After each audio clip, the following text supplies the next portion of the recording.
Salut à toutes, salut à tous, bienvenue dans Hyperlink, votre cocktail de BD de pixels qui décortique l'actualité et l'écosystème de la pop culture. Cette semaine, comme on l'avait teasé en fin d'émission dernière, numéro spécial Mr. T, Quentin de son prénom.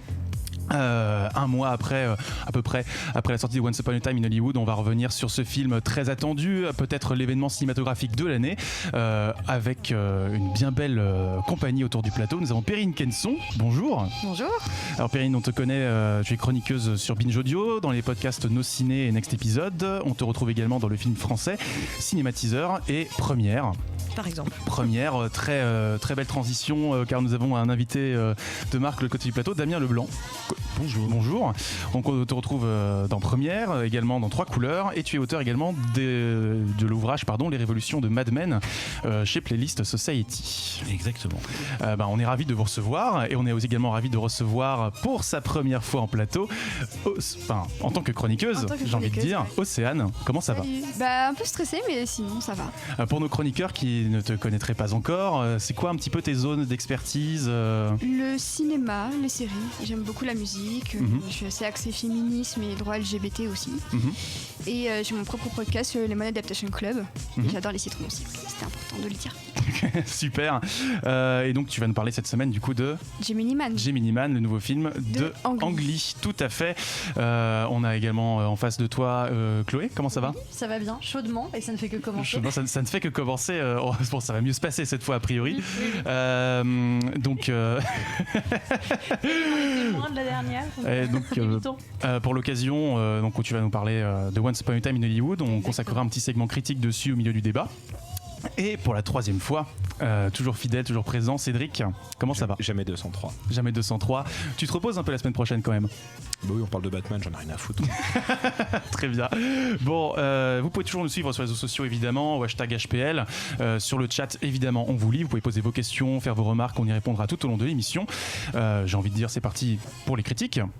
Mais c'est de la merde! Alors, Gemini Man, film de Ang Lee. Tout à fait. Donc, qui revient pour son nouveau film après Billie Lynn, qui avait été un échec assez retentissant malheureusement. Et cette fois, on suit donc Will Smith autour du monde, qui est confronté à son clone de 25 ans plus jeune que lui. Et donc, il est accompagné de Mary-Elizabeth Winstead pour dénouer les fils d'une énorme conspiration internationale orchestrée par Clive Owen. Globalement en fait le scénario il a 20 ans, il date des années 90, c'est un high concept comme on pouvait s'y attendre dans les années 90, sauf que c'était encore trop compliqué à l'époque de faire le film parce que ça demandait des technologies de pointe pour rajeunir Will Smith qui n'était pas encore au point. Donc effectivement on peut se demander la pertinence de faire ce film en 2019, pourtant il y a quand même un intérêt puisque les technologies maintenant existent et du coup le résultat est tout simplement bluffant. Will Smith à quelques plans près, on voit clairement que le résultat fonctionne et la performance capture sur son clone en tout cas vaut vraiment le détour. Le souci en fait c'est le scénario vraiment qui a pas beaucoup évolué depuis les années 90 on a l'impression. C'est un peu le problème puisque les personnages sont assez stéréotypés, ils passent d'un point A à un point B sans réelle consistance. Mary-Elizabeth Winstead n'a aucun arc, vraiment elle se contente de suivre Will Smith et de déclamer 2-3 répliques censées être drôles mais qui tombent totalement à plat à chaque fois. Conscience du spectateur un peu peut-être. C'est ça, mais même il n'y a vraiment aucune plus-value émotionnelle en fait, c'est vraiment que des archétypes et on a vraiment de la peine à s'y attacher. Peut-être qu'au final le personnage le plus attachant c'est le clone numérique de Will Smith. Est-ce que ça poserait pas quand même quelques questions au final sur la véritable entreprise du film qui est de nous faire aimer un clone plus que son interprète principal, puisque pareil le souci c'est que Will Smith il est vraiment il fait le minimum syndical clairement. Pour son clone on sent qu'il a quand même tenté de faire quelques efforts, mais en tout cas pour sa performance en tant que Henry Brogan qui a 50 ans ça reste extrêmement compliqué. On a l'impression qu'il s'est pas totalement remis de Suicide Squad, ce qui est quand même un problème puisque le film a 3 ans cette année. Donc c'est effectivement dommage puisque d'habitude même pour n'importe quel film Ang Lee arrive toujours à insuffler un peu de sensibilité même à son Hulk. Quoi qu'on en dise, il y avait quand même des thèmes très intéressants qui étaient abordés, que ce soit même Raison et Sentiment, l'adaptation de Jane Austen avec ses deux sœurs perdues dans la campagne anglaise, ça fonctionnait, ou même Billie Lynn, forcément, qui bénéficiait déjà du HFR. Il y avait aussi une énorme plus-value émotionnelle qui apportait une vraie authenticité à l'ensemble. Donc ici, c'est pas du tout présent. Tu parles justement des effets spéciaux et des technologies spectaculaires. Est-ce que tu peux nous en dire plus ? Et est-ce qu'au moins le film vaut le déplacement pour ça ? Alors, effectivement, donc la technologie HFR, on en avait déjà entendu parler à l'époque du Hobbit, donc ça fait quand même 6 ans. Et ici, clairement, c'est absolument c'est spectaculaire. Vraiment, on a l'impression d'être à côté de Will Smith en tueur d'élite. Donc clairement, pour l'aspect visuel, en tout cas, c'est vrai que Gemini Man vaut le coup. Alors, je crois qu'il passe en HFR, notamment au Pâté Beaugrenelle. Donc, si jamais vous avez la carte, Pâté, vous n'avez qu'à payer les suppléments. Mais c'est vrai que c'est clairement un film à voir au cinéma, parce que vu la gueule du scénario, si on voit le film en 2D, sans aucun HFR ou quoi que ce soit, ça revient à regarder un film du dimanche soir, qui est tout à fait divertissant. On a sa tasse de thé, son popcorn, on est content. Le truc, c'est que ça va pas beaucoup plus loin, malgré le fait qu'on ait le clone de Will Smith qui est absolument irréprochable. Du coup, pour les chanceux qui peuvent se le permettre, évidemment, est-ce qu'on valide ? On valide au cinéma, mais si jamais vous hésitez à mettre 20 € dedans, c'est 20 € qui sont, parce qu'effectivement tout ce qui est technologie, du coup ça augmente encore plus le prix de la place de cinéma, donc clairement ça vaut le coup au cinéma. Après si jamais vous le voyez en 2D, clairement vous pouvez vous en passer. C'est vraiment un film à voir en HFR dans les meilleures conditions possibles, et c'est un film qui à mon sens traversera mal l'épreuve du temps, parce qu'il ne vaut que pour le HFR, donc à voir pour la postériorité du film, on va dire. Merci beaucoup pour cette première critique. Perrine, Damien, est-ce que vous avez vu Gemini Man ? Est-ce que vous vous y êtes frotté ? Alors moi je ne l'ai pas vu encore, mais je pense que je vais y aller. Mais effectivement j'entends beaucoup ça en fait, que le scénario n'est pas terrible, et que c'est vraiment, si on voit dans la technologie pour lequel il a été conçu, que ça vaut le coup. Donc c'est vrai que c'est assez étonnant d'aller voir un film que pour sa technologie, mais je vais y aller. Je vais rattraper mon retard très très vite. Et Perrine, pour toi la démo technique ? Oui, j'ai pas eu l'occasion de le voir non plus encore. Non, malheureusement, j'aurais bien aimé. Mais j'ai très envie de le voir pour la HFR, parce que Billie Lynn, qui était déjà aussi en HFR à l'époque, en France, on n'avait pas de lieu pour le regarder en HFR en fait. Donc finalement, on l'a, pareil pour le Hobbit. Donc on n'a pas vraiment l'idée de ce que ça fait vraiment le HFR. Moi, j'ai très envie de le découvrir vraiment, pour voir ce que Ang Lee, s'il l'a fait dans cette technologie-là, avec cette forme-là, c'est qu'il a quelque chose à raconter par rapport à ça. Donc moi, ça m'intéresse de voir ce que Ang Lee veut nous faire voir, ce que je n'avais pas pu voir à l'époque de Billie Lynn, et que je trouve déjà être un film fabuleux. Billie Lynn qu'il faut absolument voir, tout comme d'ailleurs l'Odyssée de Pi pour une autre réussite technologique aussi. Mais donc non, pour le talent d'Ang Lee, j'ai très envie, même si tout le monde dit en effet que le scénario est écrit sur un coin de table et que c'est pas fou quoi. Mais je m'en fous. Cédric, je te vois de Will Smith. Je te vois frétiller. Ah ben là, je suis à peu près d'accord avec Perrine. Non, elle a raison, Billie Lynn, c'est fou. Ce qui est pas mal, moi je l'ai vu 2 fois du coup. T'as vu 2 fois Billie Lynn ? Non, Billie Lynn j'ai vu 2 fois, mais Gemini Man je suis allé voir 2 fois, une fois en HFR et une fois dans une salle classique, pour essayer de me rendre compte des différences. Ah oui, donc du coup, au niveau des différences. Parce que, comme elle le dit, il y a 3 ans, on n'avait pas de salle Dolby qui permettait d'avoir un écran 4K, 3D, 120 images. C'est pas juste le framerate, c'est vraiment la combinaison des trois, l'expérience que propose Ang Lee. Et il n'y avait pas de salle qui le faisait en France, il y en avait 4 dans le monde il y a 3 ans, là il y en a un peu plus. En France, il y en a 10 maintenant qui font ce truc-là. Et donc clairement, quand j'ai vu le film, c'est une vraie claque technique. Et il y avait des plans, je me disais ça passe pas trop, mais peut-être qu'en 24 ça passerait mieux, et que mon œil étant habitué à la 24 depuis que le cinéma est cinéma, j'ai un œil qui est forgé à ce format-là, et qu'il faut peut-être désapprendre pour réapprendre notre truc. Donc je suis allé le voir dans les 2 formats, et effectivement les scènes qui passaient en 120 passent plus en 24 et inversement. Donc c'est intéressant, parce que c'est un film qui a la croisée d'une cinématographie classique avec une grammaire du cinéma classique, et qui tente une nouvelle approche avec par exemple les scènes d'action. Il y a beaucoup de plans séquences qui sont truqués, et en 24 images le truc se voit énormément. Là on voit actuellement là où non, on le voit plus. On voit pas. Il y avait une scène à moto, en fait, la course-poursuite à moto. Ouais. Oui. On voit que c'est des mannequins en 3D. En 24 images, c'est très gênant, alors qu'en 120 images, ça passe nickel. En fait, il y a un effet de réalisme. On a l'impression d'être devant, de voir Will Smith se prendre des coups. Donc, c'est plutôt pas mal. Et sur la question de ces creux, effectivement, c'est un scénario assez vieux. Tu as dit, il a plus de 20 ans. Ça devait être. En fait, il est passé entre les mains de plein de scénaristes et de producteurs. Finalement, c'est Jerry Bruckheimer. Tout à fait. Pirates des Caraïbes, pas mal Michael Bay qui l'a récupéré. Ça devait être Clint Eastwood, l'acteur choisi au début, il y a 20 ans, sur le projet. Ce qui aurait été aussi très intéressant sur le concept. Logan, 20 ans avant. Peut-être. Mais là, clairement, en fait, c'est marrant parce que Billy Lynn, c'est un film qui n'était peut-être pas le plus époustouflant visuellement. Enfin, en tout cas, il n'y avait pas des scènes d'action incroyables à part une ou deux de guerre. Mais le fond du film, le propos du film, je pense, devait marcher avec le HFR. Donc, on ne peut pas l'attester parce qu'on ne l'a pas vu, nous, Français, mais les journalistes américains et anglais qui l'ont vu disaient que clairement, le fond et la forme se répondaient. Là, on sent que c'est un film qui sert un peu de vitrine à cette technologie et donc, il y a plus de scènes d'action.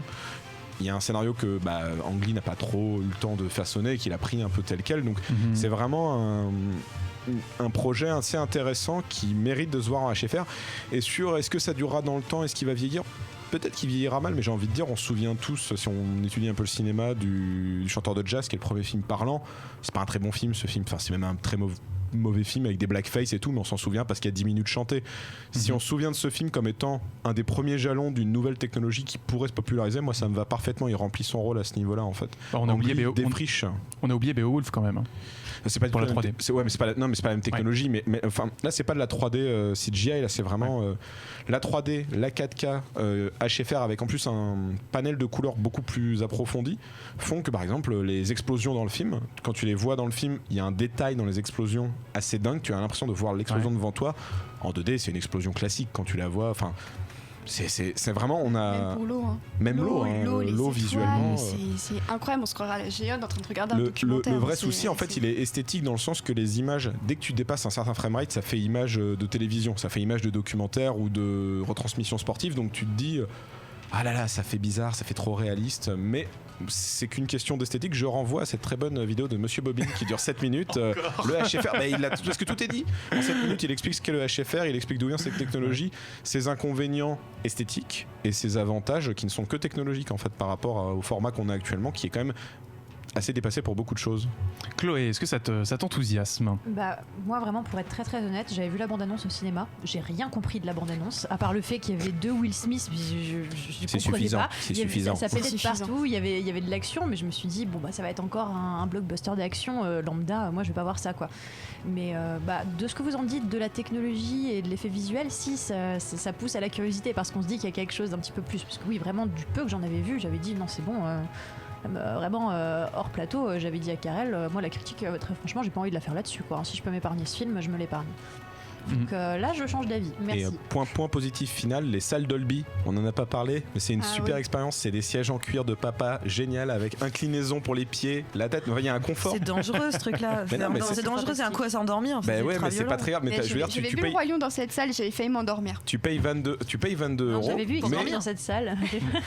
Mais pour 22 euros, t'as un confort technologique. Et dans la salle, t'as vraiment un confort, t'es à l'aise, t'es vraiment bien. Moi j'avais eu la chance de voir X-Men Dark Phoenix dans cette configuration, c'était incroyable. Non, c'était bien.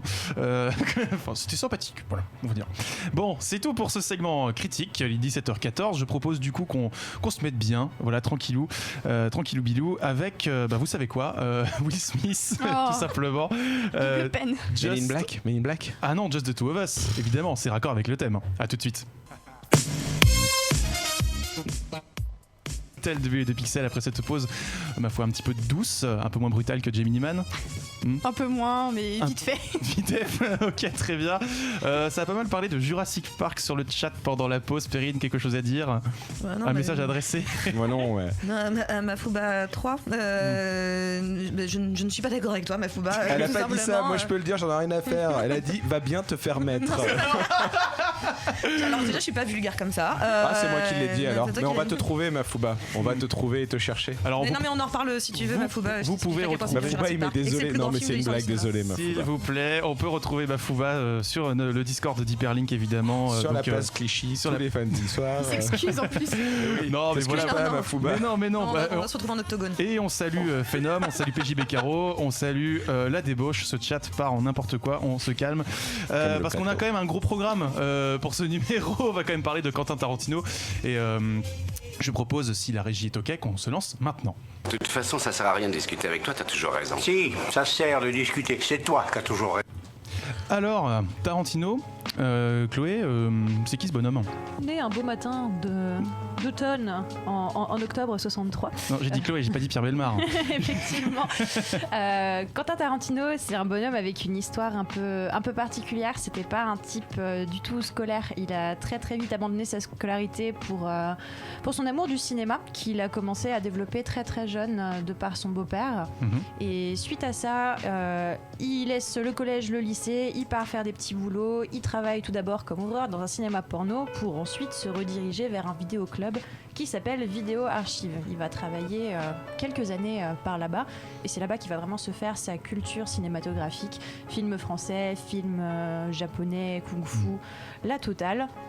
Et c'est là qu'il va commencer à réécrire des scripts, principalement. Il avait des amis qui travaillaient dans ce vidéoclub, dont l'un d'entre eux, Roger Avary, typiquement, avec lequel il va écrire différents scripts. Mais il aura toujours la frustration de ne pas pouvoir réaliser ces différents films, de les écrire, d'en faire ses bébés, de traiter d'arguments très très personnels, mais de ne pas pouvoir les mettre en œuvre parce qu'il n'a juste pas les moyens, très clairement.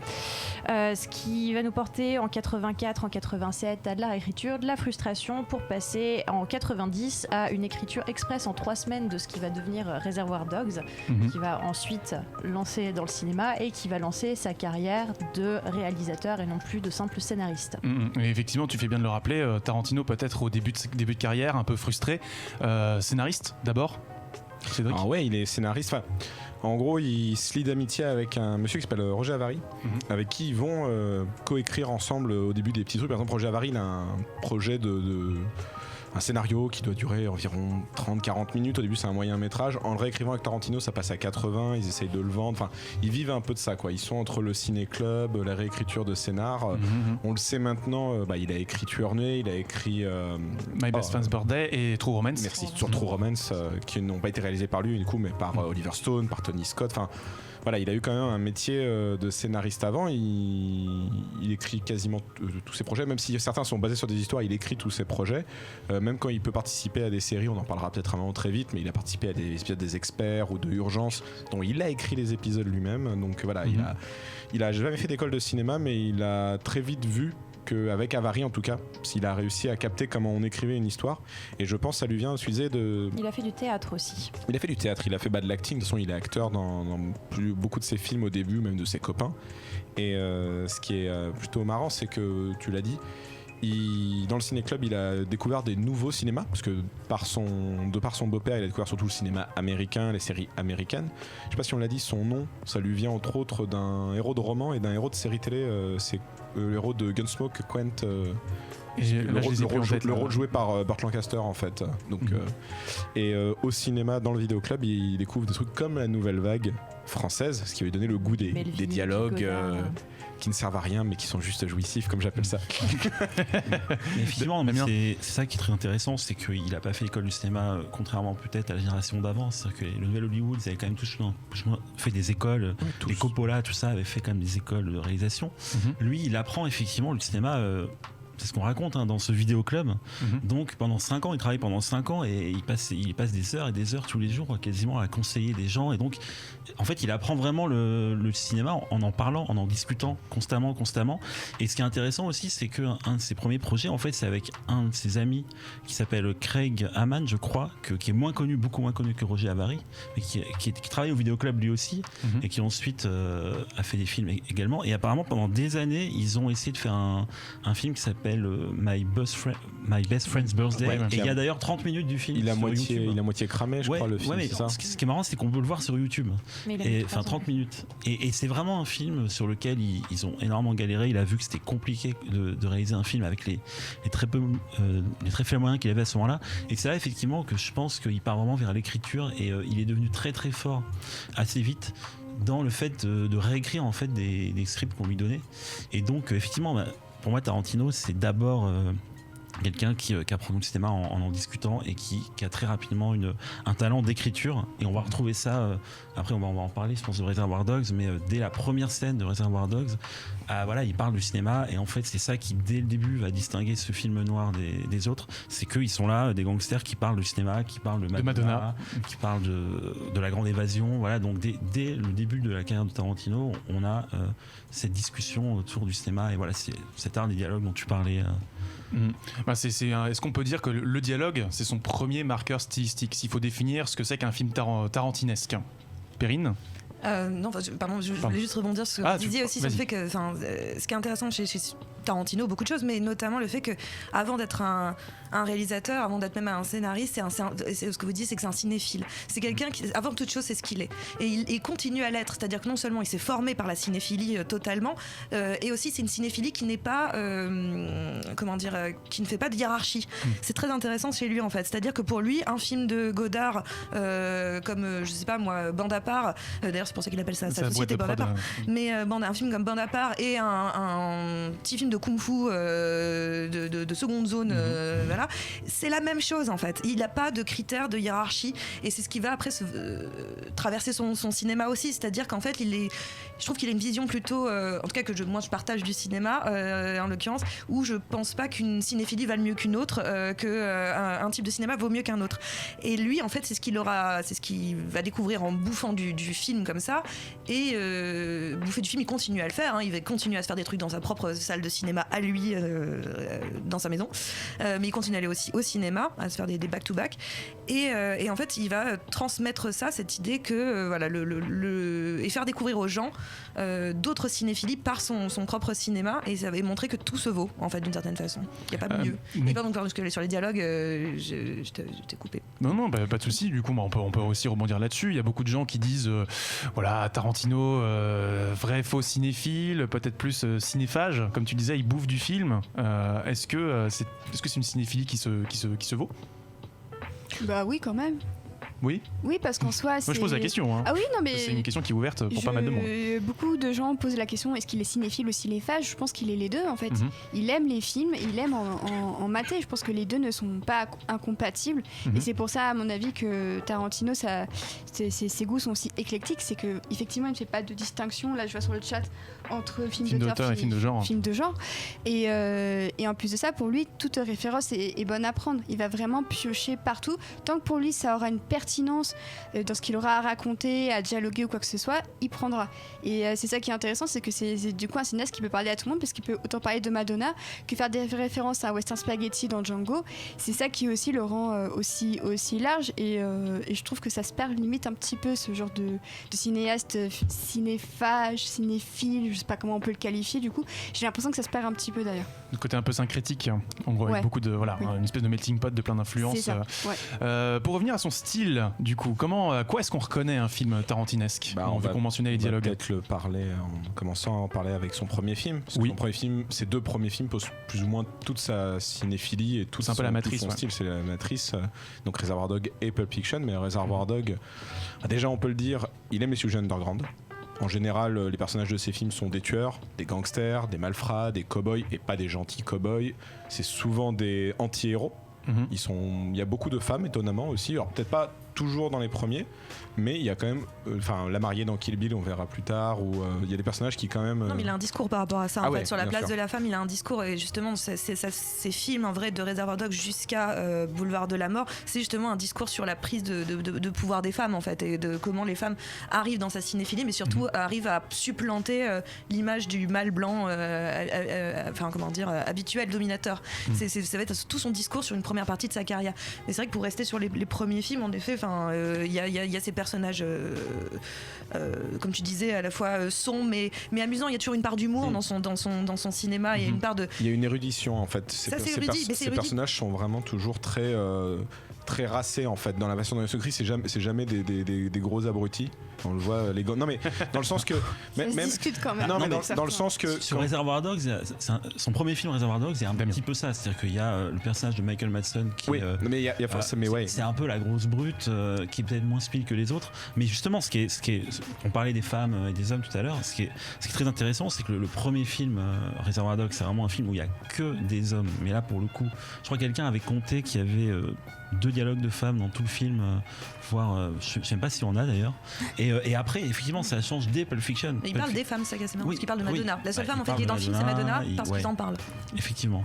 Et après, Pulp Fiction devient effectivement un film où là, il y a des personnages de femmes déjà beaucoup plus intéressants. Mais ça, ce qui est intéressant, c'est lui, il intellectualise pas forcément. C'est-à-dire que quand on lui a dit que Reservoir Dogs c'était un film macho, il a dit mais pas du tout. Moi, j'ai choisi un film de gangster, donc dans ce genre-là. Donc voilà, en fait, ce qui est intéressant, c'est qu'effectivement, lui, au départ en tout cas, il politisait pas ses films, il n'essayait pas de leur donner un discours. Par contre, on en parlera après. Petit à petit, le cinéma s'est politisé, a évolué. Mais au début, effectivement, il est dans le pur plaisir. Et Reservoir Dogs, en effet, c'est un film de gangster qui est à la fois très référencé, que ça ressemble à l'Ultime Razia de Kubrick, notamment sur la déconstruction temporelle, sur l'histoire d'un cas raconté avec des flashbacks. Il y a plein de références, mais c'est déjà un film qui ne ressemble un peu qu'à lui-même, parce que c'est ce qu'on disait. Il y a dans son style, dans les dialogues, même dans la mise en scène, il y a déjà des choses très très particulière. Enfin, moi j'aime beaucoup le fait que en fait dans Reservoir Dogs ils jouent tous un rôle, ils ont tous un faux nom, et il y a le personnage de Tim Rose qui répète, qui est déjà qui est déjà un acteur qui pour s'infiltrer doit répéter un texte, donc voilà, il y a cet art du faux dès le début, raconter des histoires en fait, et ce trouble un peu entre la fiction et la réalité, il est là dès Reservoir Dogs, quoi. Donc on peut dire que Reservoir Dogs, Cédric, c'est la matrice de son cinéma, où on trouve tous les ingrédients. Ouais. Moi je voulais juste résumer très vite pour les auditeurs qui ne connaîtraient pas Reservoir Dogs, parce qu'on commence à en parler. C'est vrai qu'on pouvait juste faire un tout petit résumé. Tu as dit que c'est un braquage, c'est 6 ou 7 gangsters qui prévoient un braquage. Donc la scène d'intro, on voit une petite discussion juste avant le braquage, et le film se passe 30 ou 40 minutes après, et ça a mal tourné, on sait pas trop pourquoi, et le film est un huis clos dans un entrepôt où ils devaient avoir rendez-vous. Ils se connaissent pas, ils ont tous des noms de code, c'est Monsieur Orange, Monsieur Pink, Monsieur Black, et ainsi de suite.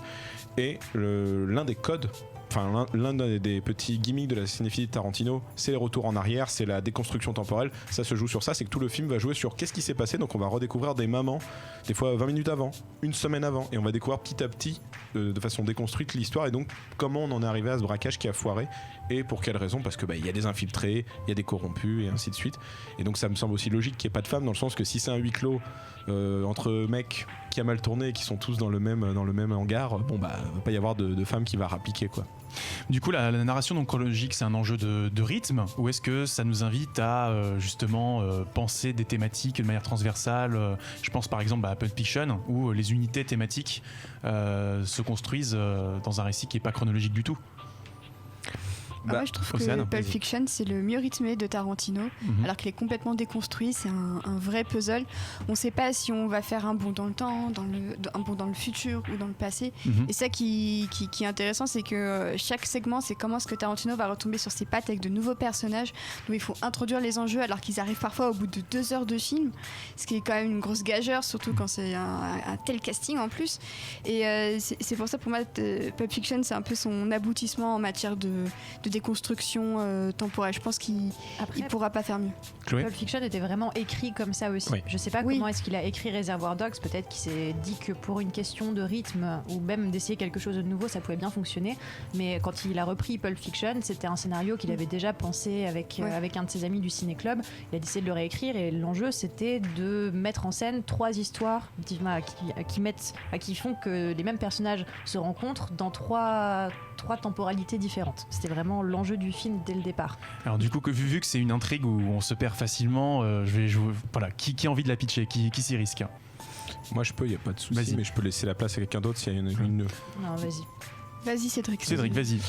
Alors globalement, comme tu as dit, c'est 3 histoires. Pulp Fiction, c'est surtout déjà une référence aux pulp comics que Tarantino lisait enfant, qui étaient souvent composés de plusieurs petites histoires, de trucs underground. Ça pouvait être des histoires d'horreur, des anthologies, de petites anthologies, ou des fois effectivement il y avait des petits crossovers. Donc je pense que, comme disait Chloé, le lien est assez facilement jouable là. Et donc on va suivre 3 histoires. Principalement, on suit le même groupe de gangsters qui sont tous à la solde d'un parrain local qui s'appelle Marcellus Wallace. Donc on suit Julius et j'ai oublié le nom de Vincent Vega, qui sont 2 gangsters dont Julius veut arrêter, mais un événement va peut-être faire en sorte que non. Donc ça c'est une des histoires. Une autre des histoires, ça va être l'histoire donc de Vincent Vega qui doit s'occuper un soir de la femme de Marcellus Wallace, Mia, qui est jouée par Uma Thurman. La troisième histoire, c'est Will Smith qui. Bruce Willis.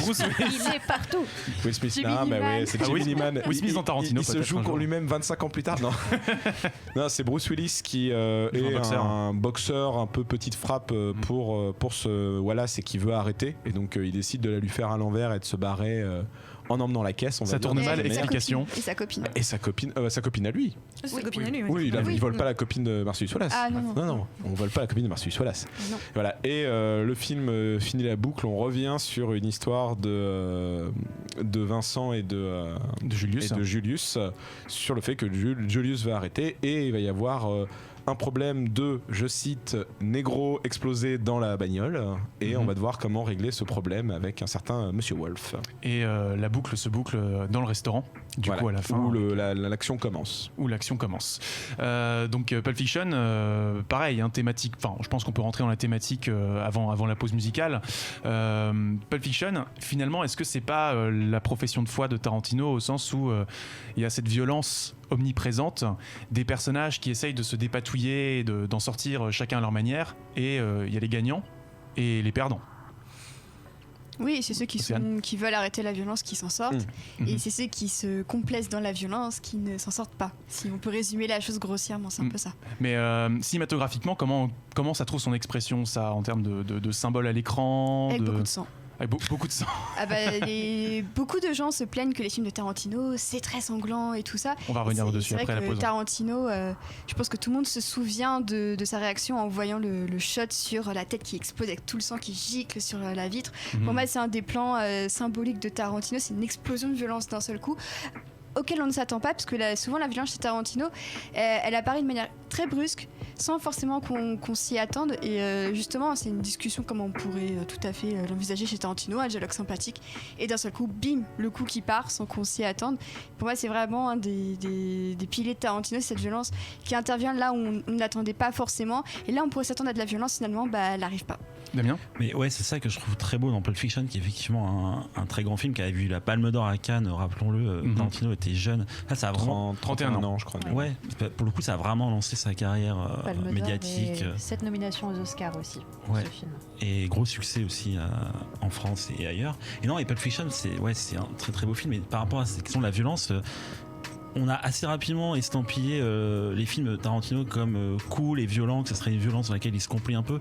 Mais ce qui est assez fort en Pulp Fiction, c'est que c'est souvent une violence qui vient par hasard, c'est souvent le hasard qui arrive. Et le film est il y a un très bel équilibre entre le hasard et ce qui est hyper construit, parce que le film est construit brillamment. Comme tu disais, cette déconstruction narrative, elle amène un plaisir, elle amène un suspense, on est constamment en train d'avoir les méninges un peu qui travaillent. Et il y a aussi quelque chose de thématique là-dedans, c'est que ce qui est très beau, moi j'aime beaucoup la relation entre Uma Thurman et John Travolta dans ce film. C'est un peu une histoire d'amour interdite. C'est-à-dire qu'il y a quand même un très long moment où ils sortent dans un diner où il y a, là c'est l'amour du cinéma encore, il y a Marilyn Monroe, enfin il y a des serveuses habillées en Marilyn Monroe, il y a James Dean, enfin voilà, et ils sont en une espèce de suspension temporelle. On sent qu'un amour est peut-être possible entre eux, autour du cinéma même, et en fait ça leur sera interdit pour plusieurs raisons. Donc c'est un très beau film dans lequel il y a même une part de romantisme. Et ce qui est beau dans cette idée de déconstruction temporelle, c'est qu'en fait vous avez un moment, un personnage qui meurt, voilà, il meurt, et 5 minutes après il réapparaît. Et ça avait presque un côté magique. C'est pas justement. Ça, c'était génial. Ouais, ça, c'est pas un truc juste de petit malin de dire je vais raconter mon histoire dans le désordre pour en mettre plein la vue aux gens. C'est vraiment que ça crée quelque chose d'un peu magique, d'un peu hypnotique. C'est que quelqu'un qui meurt, il peut être ressuscité par le cinéma. Et c'est quelque chose que Tarantino va refaire plusieurs fois après. Mais ressusciter les morts par la magie de son montage, de son cinéma, c'est quelque chose qui est là dès ses premiers films, quoi. Perrine. C'est le pouvoir de la fiction chez Tarantino. Ce qui compte pour lui, c'est la fiction, permet tout. Et aussi, donc, cette violence dont on parlera après un peu plus, mais la violence aussi chez lui, c'est-à-dire qu'il peut le faire. La fiction permet ça, de voir la violence différemment, contrairement à la vraie vie. Mais je pensais à la déconstruction des films, comme on va retrouver dans plusieurs de ses films, Kill Bill, et même dans le récent Once Upon a Time, où on va jouer un peu sur des temporalités de temps en temps. c'est parce que aussi Tarantino, c'est un artiste, c'est un réalisateur du collage. Il aime coller les choses, il aime mélanger et recoller les choses différemment. Comme son cinéma est un collage aussi de, là on pourrait dire de l'emprunt, de l'hommage, du vol. Lui-même dit que c'est du vol. Voilà, on abordera ce point très précis. Mais c'est ce qui aussi fait sa patte en fait, c'est-à-dire cette idée du collage, que ça soit dans la narration ou visuellement, en permanence. C'est vraiment, on a un truc presque, qui vient de l'histoire de l'art en fait, de ce type de travail du collage chez lui, qui est pour moi l'un des trucs les plus représentatifs de son style. Et un petit mot à ajouter sur Pulp Fiction avant la pause ? C'est chouette. C'est chouette, bah, c'est bien. La chanson, forcément, c'est un grand moment, la chanson où il danse avec John toute la BO est géniale et c'est un des premiers films, enfin c'est le film qui a relancé un peu la mode des bandes originales du film. C'est vrai que le disque s'est énormément vendu et après tous les studios se sont mis à faire de la pub autour des musiques de films parce que la musique de Pulp Fiction est super. Je propose d'ailleurs qu'on l'écoute, n'est-ce pas ? Alors sur mon conducteur j'ai marqué mais si tu sais la musique de Pulp Fiction, je propose qu'on l'écoute tout de suite. De retour dans Hyperlink, votre cocktail de BD Pixel après une pause musicale qui a plu au chat visiblement. On nous réclame Crankzat de Soulja Boy pour la prochaine. C'est noté, j'y veillerai. Et Karel n'a aucun respect pour les oreilles d'autrui. Jamais. Paul M37 qui nous dit que non, c'est la musique de Taxi 4, on m'aurait menti. Musique justement, on parle de musique, on n'a pas forcément eu l'occasion de parler de la musique chez Tarantino dans la première partie du débat. Je propose qu'on le fasse maintenant. La musique chez Tarantino, comment est-ce qu'il s'en sert ? C'est un peu particulier, non, Cédric ? Avec ses oreilles. Avec son cœur aussi peut-être ? Ouais, peut-être un peu. Non, déjà on peut dire que c'est un peu évident, c'est un peu résumé, mais il a presque jamais de compositeur. C'est un réalisateur qui pioche, un peu comme il pioche des morceaux de films pour les réutiliser, comme disait Perrine, le côté patchwork, le côté patchwork collage. Il se dit, cette musique elle est géniale. Il prend des musiques de son enfance, de son adolescence, et il les utilise à des moments des fois où on s'y attend pas. Donc clairement, quand il fait des westerns, lui il met du rap. Alors, ça arrivait déjà avant. Là, je donne un exemple un peu simple, mais voilà, vraiment, il se fait des trucs. Des fois, il n'hésite pas dans Kill Bill à utiliser autant des chansons de fin de films japonais pour marquer un incendant émotionnel à un moment du récit, que à d'autres moments il repart sur du rap chinois et ainsi de suite. Et voilà, il fait des trucs assez audacieux musicalement. Est-ce que du coup ça rejoint ce qui se joue à l'image, comme tu disais, Perrine ? C'est parce qu'il continue à jouer sur cette... Alors, c'est toujours cette idée d'absence de hiérarchie chez lui, c'est-à-dire qu'il va pas forcément utiliser une chanson parce qu'elle devrait aller bien à cet endroit-là. Il la met parce que pour lui, elle va créer soit un décalage, soit une émotion particulière. Il va utiliser toujours cette musique dans le but en tout cas, c'est pas gratuit non plus. C'est-à-dire que c'est gratuit dans le sens où ça va avec sa cinéphilie, ça va avec son goût, ça va avec ses goûts personnels. Ça, c'est gratuitement de sa part. Mais par contre, il est pas gratuit sur son utilisation. C'est-à-dire qu'il veut provoquer quelque chose quand il utilise cette musique-là. Que ce soit un souvenir, que ce soit d'un seul coup, je sais pas, un sourire alors qu'on devrait pleurer, nous galvaniser quand d'un seul coup, ça va être une séquence. Je voyais derrière les images de Kill Bill quand elle se bat contre les 88 fous. Voilà, d'un seul coup, on est galvanisé par cette musique. Et tout le monde se souvient de ces musiques-là. Donc en fait, c'est ça qui est très fort, c'est que non seulement c'est la musique qu'on va réécouter quand on invite des copains à la maison, tu mets la BO et c'est très bien, tout le monde passe une bonne soirée derrière. Donc c'est la musique qui peut t'accompagner, mais c'est aussi une musique que tu peux prendre. Moi, j'ai découvert des choses grâce à Tarantino, j'ai découvert des films grâce à la musique des films de Tarantino, et en même temps, moi, j'ai un vrai plaisir simplement alors j'allais dire cinéphile, c'est pas le mot justement, musicophile. Oui, musicophile. En tout cas, d'écouter ces BO là, et pour chez moi toute seule. Enfin voilà, c'est une musique qui est faite pour toutes les situations. Appelez Tarantino si vous savez, pour passer une bonne soirée. Il est un bon DJ. Chloé puis Océane. Oui, non, mais ce qui est intéressant aussi, c'est parfois l'absence de musique. À des moments où on pourrait s'attendre à avoir de la musique, justement, il joue totalement avec ça, avec des musiques décalées pour créer des situations, comme tu le disais, qui ne vont pas du tout, mais au final qui vont très très bien.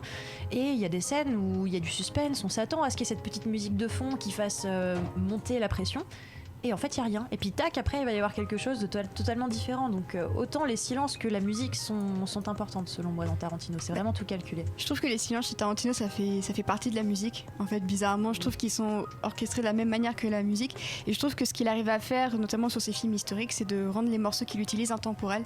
J'ai le souvenir, moi, ça a été vraiment un gros moment pour moi d'entendre Cat People de David Bowie dans Inglourious Basterds, quand Mélanie Laurent se prépare à aller brûler Hitler. Et je trouve que c'est un des plus des meilleurs moments de sa filmographie, c'est qu'il y a un total décalage entre le titre, en plus c'est Cat People, donc ça va pas forcément avec ce qui se passe à l'écran, et pourtant je trouve qu'il arrive en plus à nous plonger dans la psychologie du personnage. On se dit qu'à ce moment-là, Mélanie Laurent, elle pense comme Cat People finalement, et je trouve que c'est une des meilleures portes d'entrée de Tarantino pour la psychologie de ses personnages.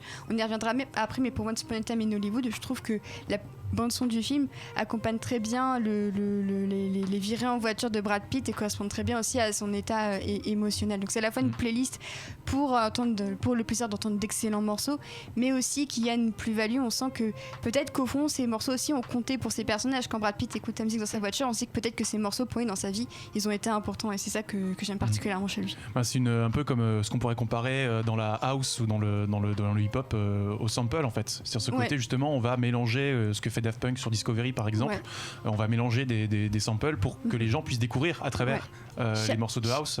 Chaque morceau est une sorte de capsule temporelle, justement. On parlait tout à l'heure de la scène où Uma Thurman et John Travolta dansent sur You Can Never Tell. C'est leur moment, c'est ce moment qui va emprisonner ces souvenirs-là, et aucun autre morceau n'aura pour eux cet impact-là justement. Damien. Mais effectivement, comme on dit, il est considéré un peu comme un cinéaste DJ, Tarantino, notamment à ce moment très connu. Au début de Pulp Fiction, il fait un scratch, comme les DJ, c'est-à-dire qu'il y a la musique qu'on a entendue, Miss Sirlou, et en plein milieu de générique, paf, ça change de musique, et c'est en fait ce que sont en train d'écouter à la radio Samuel L. Jackson et Travolta. Et effectivement, par rapport au fait que la musique a un côté émotionnel et dit quelque chose des personnages, on pourrait citer Jackie Brown, donc le troisième film de Tarantino qu'il a fait juste après Pulp Fiction, où là c'est vraiment une femme qui est l'héroïne de ce film. Et là, ce qui fait de la musique, c'est assez intéressant, c'est qu'il commence par le titre de Bobby Womack, que je vous encourage à écouter, qui est Across 110th Street. Exactement, qui est une très belle chanson. Un autre film d'ailleurs. Oui, et alors il commence par l'héroïne Jackie Brown à l'aéroport sur cette musique, et en fait il termine aussi le film sur cette même musique, c'est la même chanson, et cette fois c'est elle qui l'écoute à la radio et elle se met à la chanter même.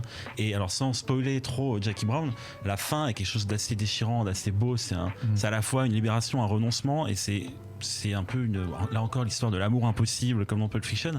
Et vraiment là il en fait quelque chose de cette musique, c'est-à-dire que non seulement il a fait redécouvrir à des gens qui la connaissaient pas, mais ce titre là vraiment il ouvre et il ferme Jackie Brown, et avec à la fin il est devenu tellement important ce titre qu'à la fin l'héroïne le chante au volant de sa voiture, et voilà, en fait a priori c'est qu'ils sont en train de passer à la radio, comme dans pas mal d'autres scènes de Tarantino où la musique vient de la radio, mais pas que. Mais ce qui est intéressant d'ailleurs, même dans ce film, il y a une scène avec Robert De Niro qui essaye de quitter très vite un lieu, et sa voiture cale et la musique ralentit et il part, et ensuite en même temps on voit c'est Jackie ou un autre personnage, je sais plus lequel des deux, qui part justement du même endroit, mais cette fois-ci de manière totalement nette et sans problème, et la musique c'est la même, sauf qu'il n'y a pas cette saccade justement, et il y a un côté un peu Mickey Mousing, voilà. Il utilise la musique pour accompagner l'action, voire pour mieux la trahir aussi, et créer du décalage, peut-être une ironie aussi, Cédric. Pardon Damien, tu voulais ajouter quelque chose? C'est ce que tu disais en fait, c'est qu'il s'amuse vraiment avec la musique, et juste, on parlait des silences tout à l'heure, et ce qui est amusant c'est que dans Pulp Fiction il y a un dialogue où il parle des silences gênés entre Travolta et Uma Thurman, et disent, il y a un silence d'une minute quasiment, et ils disent j'aime bien les moments de silence gênant et gêné, voilà, donc il théorise tout ça, et effectivement il s'amuse beaucoup avec la musique, et c'est très varié ce qu'il fait avec la musique. Et ça accompagne également ces dialogues, et du coup là on boucle la boucle avec ce qu'on disait tout à l'heure. Perrine? Non, parce que tu disais ironique, et en fait je pense jamais chez Tarantino. Il n'y a pas d'ironie? Non, moi je suis d'accord. Il n'y a pas d'ironie chez Tarantino ironie, en fait. Parce que l'ironie ça me montrerait chez lui une sorte de, comment dire, de pédance. Ouais, de pédance, de préméditation, à se croire plus malin que son spectateur. Et il n'est jamais plus malin que son spectateur, puisqu'en fait comme lui-même est un spectateur avant d'être un réalisateur. Donc il n'est pas là pour se moquer des gens, il n'est pas là pour les prendre de travers ou de se moquer du cinéma, puisque c'est sûrement le cinéaste le plus en tout cas si c'était pas le plus, mais c'est l'un des plus généreux en fait. C'est quelqu'un qui est juste là. Il fait presque le métier d'un critique d'une certaine façon, c'est-à-dire qu'à la fois il est un passeur, il transmet, il veut juste dire voilà, moi j'ai vu des films super, et ben je vais vous faire un film super qui va encapsuler ces films-là, et je vais vous raconter une histoire qu'on a déjà vue, mais je vais vous la raconter un petit peu autrement. C'est une générosité absolue. Donc l'ironie, je pense que c'est jamais en fait un mot qui correspondrait à Quentin Tarantino. Cédric? Mais je vais aller dans son sens, parce que Jackie Brown, on en parle. Bah oui, forcément. Parce que Jackie Brown, Brown, on en parle, mais rien que ça, c'est intéressant en termes de passeur, parce que Jackie Brown, ça raconte quoi ? Ça raconte l'histoire d'une hôtesse de l'air qui s'appelait Jacqueline Brown, ou Jackie Brown, qui est jouée par Pam Grier, une grande actrice de la Blaxploitation, qui était déjà un sous-genre du cinéma américain des années 70. Elle était dans l'anonymat le plus complet, il la ressort de l'anonymat, donc rien que ça, qu'on parlait de la musique où il vient choisir ses samples, il vient choisir ses acteurs, même si c'est des has-been, il s'en fout parce qu'ils ont eu une importance pour lui à un moment T, il veut les réutiliser pour ça. Et globalement, Jackie Brown, c'est un film de Blaxploitation moderne, donc ça utilise des codes, parce que globalement, Jackie Brown, c'est une passeuse, elle passe de la drogue pour de l'argent et ainsi de suite. Elle s'est fait gauler par les stupes et on lui propose un deal de, en gros, donner son patron pour la liberté. Et elle décide qu'en fait, elle comprend très bien que si elle donne son patron, elle est morte, donc elle va être plus maligne que tout le monde. Là où tout le monde la pense plus bête que les autres, elle va essayer de duper tout le monde, les flics, les trafiquants et ainsi de suite. Et ce genre de film de Blaxploitation, on l'avait à l'époque, mais ça aurait été beaucoup plus sexy. Il y a une référence à ça en disant qu'il y a quelques années, à part l'afro, elle devait avoir la même tête. Elle dit j'ai peut-être un peu plus de fesses et tout ça. C'est une référence au type de personnage qu'elle incarnait avant, où des fois elle était policière, des fois elle était passeuse. Elle faisait les whips aussi. Elle faisait les whips. Les Women in Prison. Tout à fait. Ouais, bien sûr, c'est génial ça. Quelle femme incroyable. Non, Pam Grier, elle est super. Et ça marche comme ça chez Tarantino. Tout est simple pour ramener quelque chose qui est pour moi assez pur, il n'y a pas d'ironie, vraiment je considère ça aussi. Mais tu mentionnes Jackie Brown, justement, on l'a pas mal accusé de récupération. Je pense à Spike Lee qui a accusé Tarantino de faire ce film alors qu'il n'est pas issu de ce milieu-là, et c'est un peu triste. Voilà, non mais ça pose la question de, il y a pas mal de gens qui voient chez Tarantino justement peut-être quelqu'un qui fait de la récupération ou qui va piller dans divers catalogues justement pour faire son beurre. Est-ce que c'est un faux procès ? Ouais, à moitié dans le sens que oui, il fait de la récupération, on peut pas le nier ça. Il le dit lui-même, il reprend des scènes, il les copie. Mais soyons honnêtes, Pam Grier, personne ne saurait qui c'est sans lui. De nos jours, personne ne saurait qui c'est. Quand il reprend, j'ai oublié son nom, Carradine dans Kill Bill, tout le monde avait oublié qui était Carradine. C'est lui qui le fait ressortir. Quand il prend Travolta, il commence à devenir un has-been, il le fait revenir pendant un moment. Enfin, ce mec-là, comme elle a dit, ils l'ont dit, nos deux invités l'ont dit, c'est un passeur. Il aide à ramener une certaine cinéphilie que les gens auraient oublié. La Blaxploitation, les films de kung-fu de la Shaw Brothers, la moitié des gens, ils en ont rien à foutre. C'était fait pour 3 mecs dans une cave et c'est lui qui le rend populaire. Mais non, mais faut être honnête, c'est un cinéma que j'adore, mais c'est fait à la base, c'est un cinéma de has-been qui rend de nouveau populaire et accessible à tout le monde. Et j'ai aussi envie d'ajouter quelque chose sur Jackie Brown là que je recherchais, c'est qu'à la base c'est un livre de Elmore Leonard qui s'appelle Punch Créole. Punch Créole, tout à fait. Rum Punch en anglais. Voilà, donc c'est une des rares adaptations en plus qu'il a fait, donc il a scénarisé le film, et c'est un des rares films de sa filmo où il adapte un matériel déjà existant. Donc ces critiques me paraissent d'autant plus injustifié que justement si à mon avis il va adapter un livre, c'est pas seulement pour être dans le in et adopter des tendances, mais c'est aussi parce que le matériel de base l'intéresse réellement. Donc c'est autant une manière pour lui de rendre hommage que aussi d'adapter un matériel qui l'intéresse beaucoup. Stock Leonard, c'est quand même un scénariste qui écrit des bouquins assez noirs, c'est du polar, donc je comprends très bien que Tarantino ait voulu l'adapter. Mais c'est le même procès qu'on lui a fait sur Kill Bill par exemple. Sur Kill Bill ou encore Spike Lee qui s'en est prêt à lui sur Django. Unchained, mais bon, ça c'est la rhétorique de Spike Lee aussi. Exactement. C'est d'expliquer qu'à un moment donné, Spike Lee a cette tendance à penser que si on n'est pas noir, on ne peut pas parler des noirs, si on n'est pas une femme, on ne peut pas parler des femmes. Enfin, il a vraiment cette idée de mettre des choses dans des cases à ce niveau-là. On est d'accord, on n'est pas d'accord, ça c'est une autre question. Mais et je trouve que oui, en effet, on fait un faux procès à Tarantino totalement sur parce que il le ferait. Par exemple, là où par exemple Tarantino peut être un filou, c'est que par exemple Kill Bill, clairement Kill Bill, c'est une relecture de La mariée était en noir de Truffaut. C'est clairement, et lui dit, mais j'ai jamais vu ce film. Et alors, pardon.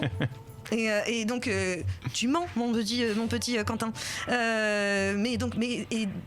Il peut être filou, mais en vrai, c'est quelqu'un qui n'a jamais menti sur le fait qu'il l'empruntait, il volait largement, et c'est pas de l'appropriation culturelle ou autre en fait. C'est-à-dire que ce serait de l'appropriation si d'un seul coup s'il ne le disait pas en fait qu'il le faisait, il ne rendait pas hommage à les gens qu'il cite et là ça serait complètement s'approprier un matériel qui n'est pas le sien. Pour moi ça peut pas être du vol à partir du moment où tu dis clairement. Il dit clairement les choses. À un moment donné il ne prend pas pour acquis, il dit pas que c'est lui qui l'a créé alors que ça vient d'autre part. Alors tu dis qu'il y avait une démarche, Chloé. Pardon, non, c'est même au niveau des intentions en fait, parce que s'il voulait juste faire du plagiat, il reprendrait tout un scénario, mais c'est jamais ça qu'il fait. Il va reprendre des éléments qui lui l'ont marqué, il va leur rendre hommage d'une certaine façon. Alors certes, on peut se dire cette scène elle m'inspire un petit quelque chose de déjà vu, mais c'est une scène isolée parmi tout un autre cosmos qu'on peut pas reprocher d'avoir repris à quelqu'un. Et puis c'est pas à lui qu'il faut jeter la pierre, parce que quand on regarde le cinéma de nos jours, c'est que des inspirations. En même temps, de vouloir dire qu'on peut créer à partir de tables rases, c'est faux. Personne ne fait ça, tout le monde reprend des choses d'ailleurs. Donc au bout d'un moment... Les enfants apprennent à marcher en regardant leurs parents.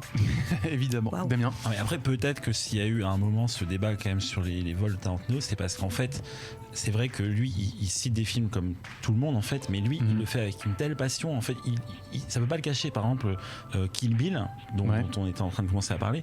Kill Bill, c'est un film dans lequel les références se voient totalement, même visuellement, sur les couleurs. C'est-à-dire que Uma Thurman, elle a la même tenue que Bruce Lee.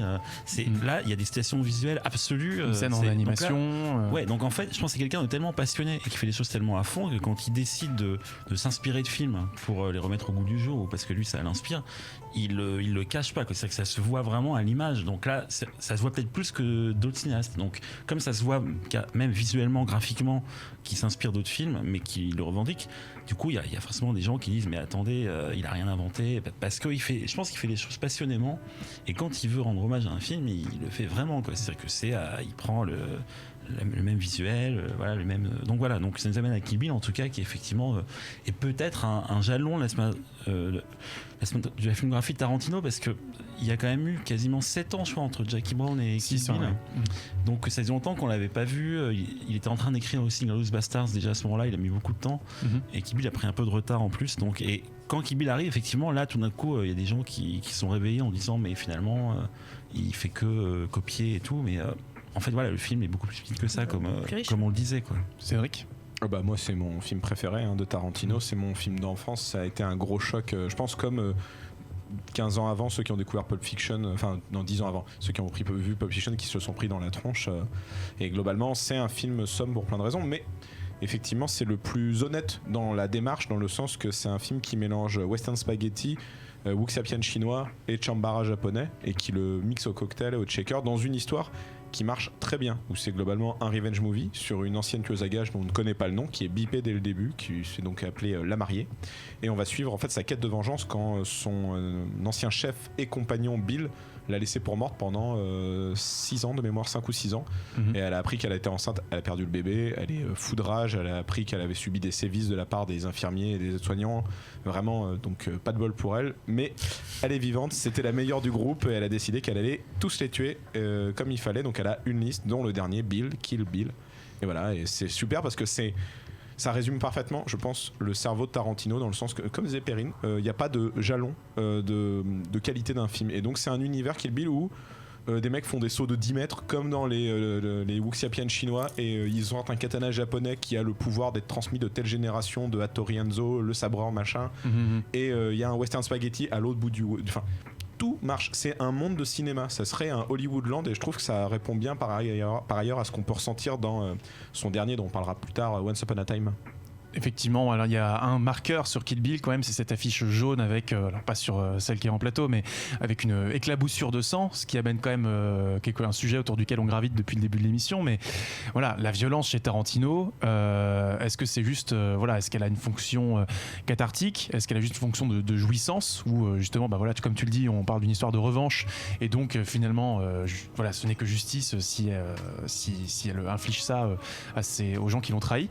Voilà, est-ce que c'est cathartique? Est-ce que c'est critique? Est-ce que c'est je reprends Océane pour le premier coup, degré, qui l'avait annoncé tout à l'heure, et je vais lui redonner la main parce que je pense qu'elle pourra mieux le développer que moi. Je dis juste le truc, c'était le fait que elle a raison.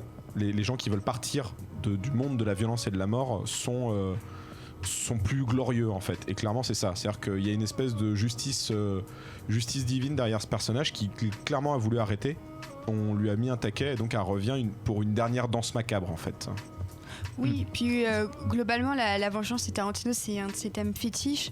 J'ai l'impression qu'il travaille la violence pour pas forcément la styliser, mais lui donner un impact. Je ne pense pas qu'il la rende cool. J'ai trouvé que sur Inglourious Basterds, il commençait un petit peu à se complaire dedans, genre c'est trop cool de torturer des nazis et ils s'en donnent à cœur joie, et je le comprends, c'est des nazis, mais quand même mais je trouve que ça atteint un point où ça n'apportait plus grand chose au récit. Donc en soi j'ai trouvé que j'avance un petit peu, mais pour Les 8 salopards j'ai eu l'impression que c'était un peu son film testament sur la violence et sur la manière dont il utilisait la violence dans son œuvre, c'est-à-dire que tous les personnages de celui sont violents, ils sont racistes, ils sont sexistes, ils n'hésitent pas à donner des baffes au personnage de Jennifer Jason Leigh. D'ailleurs dans ma salle à ce moment-là il y avait eu des rires quand elle se prenait des baffes, ce qui m'avait glacé le sang, parce qu'on sent que justement on sent l'impact de chaque coup qu'elle se prend, on sent l'impact de chaque balle qui se prennent, et c'est à la fois un des films les plus sanglants et en même temps qui raconte à quel point l'Amérique peut être sanglante, à quel point elle s'est construite sur la violence, et c'est pour ça que tous ces films au final, même celui qui se déroule en Europe, le seul qui se déroule en Europe, donc Inglourious Basterds, raconte à quel point oui, l'histoire s'est construite sur la violence, sur le sang, et qu'on peut pas passer outre cet aspect de l'histoire, parce que l'histoire c'est pas faite avec des beaux discours, non, il y a eu des morts, il y a eu des tortures, il y a eu des blessés, il y a eu des carnages, des génocides, il y a eu tout ce que vous voulez d'absolument atroce, et je pense que Tarantino, qui d'ailleurs est extrêmement engagé contre la NRA, mine de rien, qui avait soutenu Obama aussi pendant sa campagne. Black Lives Matter aussi. Exactement, qui soutient Black Lives Matter et qui déteste la police. C'est assez rigolo de le dire. Mais je pense justement que la violence n'a pas vocation de catharsis, mais justement de montrer à quel point elle peut pousser l'être humain à faire le pire pour de bonnes, entre guillemets, de bonnes raisons, ou surtout les plus mauvaises. Damien. Non, mais après, il y a peut-être plusieurs dimensions à la violence selon les films, parce que là on parlait de Kill Bill. Dans Kill Bill, elle est clairement déréalisée, parce que Kill Bill c'est vraiment un film où il rend hommage au film de Kung Fu, etc. Et Kill Bill, c'est un peu au milieu de sa filmographie, c'est un film où la violence est ultra spectaculaire. Il y a à la fin de Kill Bill 1, il y a ce long moment, la bataille avec les Crazy 88, qui est là vraiment ils s'en donnent à cœur joie, c'est-à-dire que c'est des têtes qui volent. Ouais, et là pour le coup c'est violent, mais c'est pas choquant, parce que il s'amuse vraiment. C'est pas réaliste. Oui. Non, parce que là, par contre, effectivement, sur ses premiers films, c'était peut-être plus réaliste. Notamment, moi, je pense on va pas trop revenir en arrière non plus, mais ses premiers films, c'est une violence qui est pas forcément agréable, qui est pas forcément sympathique. Enfin voilà, le début de Reservoir Dogs, c'est compliqué. Ouais, le premier plan sanglant de Tarantino, c'est dans Reservoir Dogs, Tim Roth qui est en sang à l'arrière d'une voiture qui hurle de douleur. Donc là, on voit quasiment les conséquences morales de la violence. On voit que la violence, ça a des conséquences, ça engendre de la souffrance, de la douleur. Donc dans ses premiers films, c'est une violence qui est quand même assez réaliste, même si les films sont brillamment réalisés. Après, sur Kill Bill, il s'amuse beaucoup plus, c'est-à-dire que vraiment, Kill Bill, c'est un film qui est mis en scène de façon extraordinaire. Je trouve que c'est un de ses films les mieux mis en scène. C'est un spectacle incroyable. Et effectivement, après, une fois qu'il avait atteint un peu l'apogée de la virtuosité dans la violence, dans les moyens déployés dans Kill Bill, après, effectivement, son cinéma change un peu, il commence à traiter des sujets historiques réels. Après Kill Bill, il y a aussi Boulevard de la Mort dont on va, je pense, parler. Mais donc, il y a Kill Bill et Boulevard de la Mort. Pas avoir le temps. Même Django, il tire une balle, les mecs font 3 mètres. Pour moi, la violence chez Tarantino, elle est jamais complètement réaliste. Les éclaboussures de sang sur le coton. Ça, c'est un plan qui est beau, mais qu'est-ce que ça raconte pour moi? Mais je suis pas sûre qu'en fait, la violence chez Tarantino, elle est politisée, en fait. Enfin, pas tant que ça. Elle peut l'être. Par exemple, dans Django, elle l'est à un moment donné, quand il y a le personnage il y a un personnage d'esclave qui se fait. On lâche les chiens sur lui. Et c'est abominable, cette séquence-là, elle est vraiment très dure à regarder, alors que le reste du temps, en effet, on tire une balle, le mec il est un bond de 650 mètres de long, là. Enfin, elle est déréalisée au possible. Je pense pas que cette violence, c'est un peu comme dans une comédie musicale, il y a des morceaux chantés, et là on est sur une violence qui est, il s'en sert, elle est cathartique, parce que ça fait du bien à des moments, et vaut mieux le regarder au cinéma que de le faire dans la vraie vie, donc ça fait du bien à l'esprit de voir ça, de voir un petit peu autant de violence, et surtout c'est pas une il sait que la fiction permet ça en fait. La fiction permet de chorégraphier, permet de réinventer, de faire et de pousser les bouchons et les curseurs. Je suis pas sûre qu'il cherche tout le temps à politiser sa violence et on lui fait un faux procès de vouloir lui dire que la violence, qu'il encourage la violence. À aucun moment il l'encourage. Et d'ailleurs c'est tout ce qu'il va raconter dans Once Upon a Time. Il va répondre à ça définitivement. Mais il est pas du tout. Pour lui, la violence c'est un effort esthétique comme un autre. Et comme on peut faire des chorégraphies impossibles dans la vraie vie, et au cinéma on peut se permettre avec les effets spéciaux, la violence dans son cinéma c'est presque un effet spécial, c'est-à-dire qu'en soi on peut faire n'importe quoi puisque de toute façon ça ne va atteindre personne en réalité. Ça ne va atteindre personne et vaut mieux ça encore une fois à l'écran que dans la réalité. Sauf comme dans Django, où justement quand il faut présenter la violence historique, mais il a une notion de la fiction et de la réalité en fait, c'est-à-dire qu'à un moment donné il sait te dire quand est-ce que c'est une violence qui n'est pas fictionnalisée et une violence qui elle est fictionnalisée. C'est pas du tout, il est conscient de ça. Chloé. Non, puis il y a aussi le fait qu'il aime ce qu'il fait, il a envie de rendre hommage à ce qu'il fait et la violence, la censurer, ce serait pas lui rendre hommage non plus parce que c'est quelque chose qui fait partie de l'être humain, surtout que comme on l'a dit, c'est souvent des méchants qui sont mis à l'écran, donc c'est des méchants qui ont vécu des situations difficiles, la violence fait partie de leur quotidien, c'est normal aussi de lui donner sa place à l'écran, ce serait trop bizarre que ce soit des bisounours qui tiennent des pistolets mais qui les utilisent surtout pas. avec la typologie de films qu'il fait. Enfin, je veux dire, il fait des films de gangsters, il fait des films inspirés en samouraï et tout. Enfin, on va me dire, c'est pas des gens qui font que se compter Fleurette, même si se compte beaucoup Fleurette en réalité, parce que si on reprend Kill Bill, le 1 est particulièrement très dans l'action, très dans la violence, énormément. Mais c'est intéressant parce que tout le temps de violence et de combat du 1, c'est le temps de dialogue du 2. En fait, c'est quelqu'un qui t'explique finalement que les mots et les actes, ça peut être équivalent, que les actes peuvent être, les mots peuvent être parfois aussi plus violents que des actes. Et surtout, il t'explique que la violence a des conséquences aussi. Il est pas non plus totalement inconséquent. Quand dans Inglourious, il y a 2 secondes, dans Inglourious Basterds, la violence, s'il y a un tel déchaînement de violence, c'est aussi pour là c'est ultra cathartique, c'est d'expliquer toute la violence ressentie par les nazis au moment en tout cas de l'impact des nazis sur l'histoire du monde, l'histoire de France, parce qu'on se passe en France aussi. Oui, les limites d'une certaine vision évangélique de l'ingérence américaine en Europe pendant la Seconde Guerre mondiale peut-être aussi. Enfin, là j'ouvre une grosse parenthèse, je veux pas. Ouais, non, je sais pas. Mais encore une fois, on faut pas penser que son cinéma est très très politisé. C'est surtout quelqu'un qui il est politisé et il peut l'être. Et moi, je pense vraiment qu'il a un discours sur la femme qui est passionnant sur ses premiers films jusqu'à Boulevard de la Mort justement. Et que voilà, il parle d'autres choses, mais au fond, ce qu'il aime, c'est avant tout, c'est faire du cinéma. Après, si c'est politique derrière, ça arrive dans un second temps. Mais pour moi, il est d'abord juste quelqu'un qui veut faire du cinéma. Et le cinéma, on va en parler après la pause musicale parce qu'on va parler de Once Upon a Time in Hollywood, peut-être le film le plus désigné pour ça dans sa filmographie. Mais donc du coup, on va s'écouter Hush de Deep Purple, présent justement sur la bande son de Once Upon a Time in Hollywood. À tout de suite. De retour dans Hyperlink, votre cocktail de Pixel, ça va Cédric? Ça va parfaitement. Parfait. Donc de retour, je disais, on ne perd pas de temps, comme annoncé avant la pause musicale, on va parler avec toi Chloé de Once Upon a Time in Hollywood. Jingle critique s'il vous plaît. Mais c'est de la merde!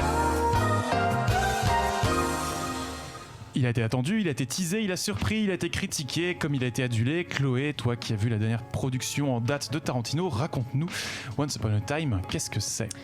Alors déjà, Once Upon a Time, écrit, coproduit et réalisé par Tarantino. C'est son 9e et a priori avant-dernier film suite à ce qu'il nous avait raconté. En 2017, on a commencé à en savoir un petit peu plus car il a laissé échapper qu'il allait traiter de la famille Manson et de ses agissements dans la fin des années 60. Pour faire court le plot, en 1969, la star de télévision Rick Dalton, incarné par Leonardo DiCaprio, et le cascadeur Cliff Booth, qui est incarné lui par Brad Pitt, sa doublure de longue date, poursuivent leur carrière au sein d'une industrie qu'ils ne reconnaissent plus. Ce qu'il faut savoir déjà, c'est que vraiment c'est un slice of life movie. C'est quoi un slice of life movie ? C'est le film qui suit le quotidien d'une, et dans ce cas-là, de plusieurs personnes. Donc on va pas avoir d'histoire ou de scénario démesuré. Donc ça va être la vie de cet acteur et de sa doublure, en parallèle de la vie de Sharon Tate, incarnée par Margot Robbie. Il va y avoir une grosse focalisation sur les personnages. Tarantino va jouer de la carte de la lenteur, comme il le sait très très bien faire, pour appuyer un récit marqué par la présence. et on va avoir un arrière-plan et des musiques très très importantes. Il va passer énormément de temps à filmer la ville de Los Angeles pour vraiment réincarner l'époque. Il veut vraiment nous faire transpirer l'atmosphère qu'il pouvait y avoir en ce temps-là. Donc ça semble vraiment être la contemplation d'un monde révolu où Tarantino rend hommage au cinéma de l'époque grâce aux techniques du cinéma d'aujourd'hui. Et du coup, si Tarantino aime jouer de la lenteur, comme tu l'as dit justement, pour exposer les enjeux de ses films, c'est vrai qu'on a l'air quand même d'être un peu loin de cet univers cartoonesque dont on parlait, typiquement Kill Bill ou même Inglourious Basterds, ou avec beaucoup de rebondissements. Donc qu'est-ce que Tarantino, au-delà de cette tranche de vie, cherche à nous communiquer ?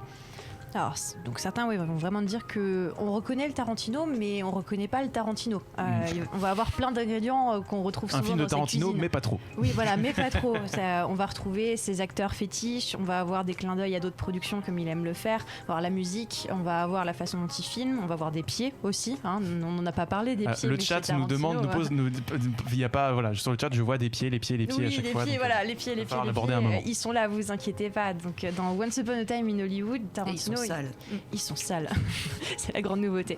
Tarantino, il va créer une dimension quasi hallucinatoire, couvre un portail sur une réalité parallèle où il y a deux éléments perturbateurs qui vont venir donner un coup de pied au cours de l'histoire. C'est vraiment une espèce de prophétie inversée qui marche sur la mécanique du « et si ». Donc et si un acteur miteux et sa doublure s'étaient trouvés là à ce moment-là, qu'est-ce qui se serait passé ? Est-ce que l'histoire aurait été différente ? Donc on finit presque même par oublier où se trouve la limite entre la réalité et la fiction, parce qu'on va avoir donc Rick Dalton et Cliff Booth qui eux n'existaient pas, c'est Tarantino qui les met en scène, qui se baladent dans Los Angeles, qui ont leur vie, l'acteur lui il est en train de déchanter dans sa carrière, avant c'était une star des westerns, maintenant on lui propose plus que des westerns spaghetti, on veut l'envoyer en Italie, sa doublure elle a ses petits problèmes de vie personnelle à côté et il est pas très très bien vu, et en parallèle de ça on voit Sharon Tate qui évolue. On la voit avec Roman Polanski, puis au bout d'un moment on la voit enceinte, et quand on sait ce qui s'est véritablement passé à ce moment-là, on commence à avoir un petit peu les boules. Donc cette limite entre la fiction et la réalité est vraiment très très bien gérée, parce que ça va vraiment être tout le propos du film, et ça va être notamment très très bien rendu par la scène de Margot Robbie qui incarne Sharon Tate, qui va aller au cinéma pour voir un film où elle joue, donc Sharon Tate, où ça va être Sharon Tate qui va apparaître à l'écran. Donc c'est là vraiment que on perd totalement le fil de qu'est-ce qui est fictif et qu'est-ce qui est réel, et c'est ça qui va vraiment nous permettre d'arriver dans l'intrigue. Et on va avoir ce climax là en fait de fiction et de réalité quand la violence suggérée par les films de Rick Dalton va devenir réalité à la fin du film. Ce qui fait que, en gros, pour faire très très simple sur la structure, au début on va avoir les récits et les différents films de Rick Dalton qui vont être filmés pour ensuite traiter l'industrie du cinéma et traiter le réel, pour qu'à la fin on se retrouve avec le réinvestissement du réel en y introduisant la violence de la fiction.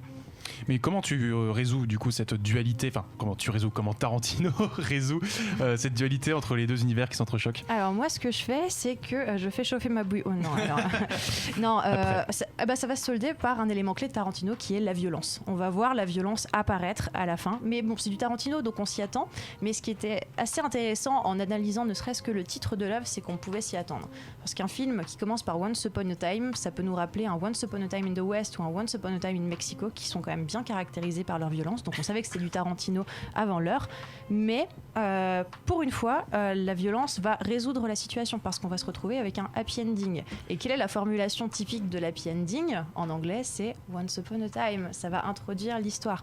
Et là on va avoir ce happy ending via cette formulation associée au conte de fées, mais aussi parce que l'histoire va être réécrite avec ces deux éléments déclencheurs qui, à leur sauce, auront refait quelque chose. Et ce qui est intéressant, c'est qu'on a aussi le petit parallèle avec Disney. On avait un clin d'œil sur comment l'histoire allait se terminer, parce que la petite actrice qui va jouer avec Rick Dalton, elle était en train de lire un livre quand lui s'est assis à côté d'elle pour lire son roman, et c'était la biographie de Walt Disney. Donc d'avance, Tarantino nous avait tout dit dans son titre. Avec Once Upon a Time, attendez-vous à de la violence, mais attendez-vous à quelque chose qui se passe bien. Mais vu que ce happy ending, il est plutôt conclusif parce qu'il n'y a aucune porte qui reste ouverte dans l'histoire, est-ce que ce serait pas Tarantino qui nous tirerait un début de révérence en nous disant tout est bien qui finit bien? À méditer. À méditer, 3 petits points. Non, effectivement, merci déjà pour ta critique. Est-ce qu'il est si conclusif que ça, ce film ? En tout cas, Damien, c'est effectivement une belle synthèse du cinéma de Tarantino et quelque chose de nouveau. C'est-à-dire que je trouve que d'un côté, il y a le côté Los Angeles de ses premiers films, c'est-à-dire qu'on est à Los Angeles, et il y a le côté histoire vraie, histoire réelle, qu'il y avait dans ses derniers films, donc à partir de Inglourious Basterds. Donc il mélange parce que jusqu'ici ces films historiques entre guillemets, ils étaient ailleurs, ils étaient en France pendant la guerre, l'esclavage avec Django, et là il arrive à la fois à faire ce qu'il sait très bien faire, c'est-à-dire filmer des conversations dans Los Angeles, filmer l'angoisse même de cette ville, l'angoisse de ces personnages dans cette ville de Hollywood et ses environs, et ce côté on va un peu refaire l'histoire, on va réécrire l'histoire, et il le fait, je trouve, dans ce film de façon très nouvelle, très belle, et en gros Les 8 salopards, si on veut, son film d'avant, c'était pour pas mal de monde un film très sombre, crépusculaire. C'est-à-dire que vraiment c'était tout d'un coup Tarantino qui nous disait bah non, il y a plus de salut en fait, ce huis clos, l'histoire américaine, parce que Les 8 salopards, pour aller très vite, c'était après la guerre de sécession, c'était les séquelles un peu de la guerre de sécession. Il avait l'impression de montrer une Amérique qui était en enfer, quoi, et on pouvait se dire mais en fait Tarantino il est désespéré là, il a plus rien à dire, il nous montre que ces personnages se détestent tous, qu'il n'y a plus d'espoir, et là avec ce dernier film, au contraire, à la fin c'est un peu l'accès au paradis, c'est-à-dire que sans forcément spoiler, à la fin c'est quelque chose de paradisiaque, il y a un côté conte de fées, la princesse est un peu sauvée si on veut, et donc voilà, il y a de la lumière qui revient dans le cinéma de Tarantino, donc on retrouve tous ces éléments, mais il y a quelque chose effectivement de très mélancolique, de très beau dans ce film, et ce sera pas son dernier, je pense, il a encore des choses à dire, mais on commence à approcher de la fin. Océane. Et je trouve que dans ce film il y a le personnage le plus pur et innocent de toute sa filmographie, c'est Sharon Tate, et grâce à ce film en fait j'ai eu envie de découvrir l'actrice, pas seulement la personne, parce qu'en fait maintenant on connaît la personne parce que elle s'est faite tuer et tout ça, et le problème c'est qu'avant c'était une actrice. Elle avait eu sa carrière aussi, et je trouve que le film autant réhabilite cette figure très angélique, justement c'est une vraie princesse en son palais inaccessible, et Brad Pitt et DiCaprio restent à la porte du palais, ils peuvent pas encore y accéder, et je trouve que le film justement, Margot Robbie ne parle pas beaucoup, mais je trouve que justement dans sa démarche, dans ses regards, elle exprime quelque chose de Sharon Tate, d'une époque révolue. J'ai l'impression qu'avec elle, Tarantino il a voulu encore faire un fragment d'une époque qui s'est terminée avec sa mort, et je trouve que les choix de la fin, c'est super mélancolique, parce que c'est peut-être qu'on se dit que Tarantino aurait fantasmé que ça ne se produise pas, et que justement l'époque qu'ils décrivent ne s'arrête pas, mais que ça s'est terminé à cause de la violence des Manson. Donc encore une fois, qu'il le veuille ou non, c'est un peu poétisé, parce qu'il décrit à quel point en fait c'est une bande de suprémacistes blancs qui ont tué une femme enceinte jusqu'au nez, parce qu'elle a été enceinte de 8 mois et demi, je crois. C'était absolument atroce, et je pense que justement il a voulu non seulement réhabiliter la femme, mais aussi l'actrice, et c'est pour ça que même si j'ai quelques soucis avec le film, je trouve que la manière dont il veut la réhabiliter, c'est assez admirable. Perrine. Mais je suis tout à fait d'accord sur le fait que c'est clairement Tarantino qui filme une époque, et surtout la fin d'une époque. C'est la fin du Summer of Love, c'est la fin même de changements dans l'industrie, la fin il y a toute l'industrie est en transition à ce moment-là. Les westerns ont quitté le cinéma, ils sont plutôt à la télévision, on se cherche un petit peu, le nouveau Hollywood va badarder, donc en fait il désespérément il retient quelque chose, juste ça part pas trop vite, la période là. Moi j'aime bien ça, et j'aime bien cette période là, je veux pas qu'elle s'en aille trop vite. Et en effet, le personnage de Sharon Tate, qui en vérité n'est pas le sujet du film, parce qu'on a voulu nous faire croire ça à un moment donné, mais non, le sujet du film n'est pas Sharon Tate, mais en effet, elle incarne totalement une certaine idée de cette époque, en tout cas une certaine idée de quand c'était encore joli, en tout cas quand c'était encore beau, quand c'était encore sincère, quand c'était encore bien.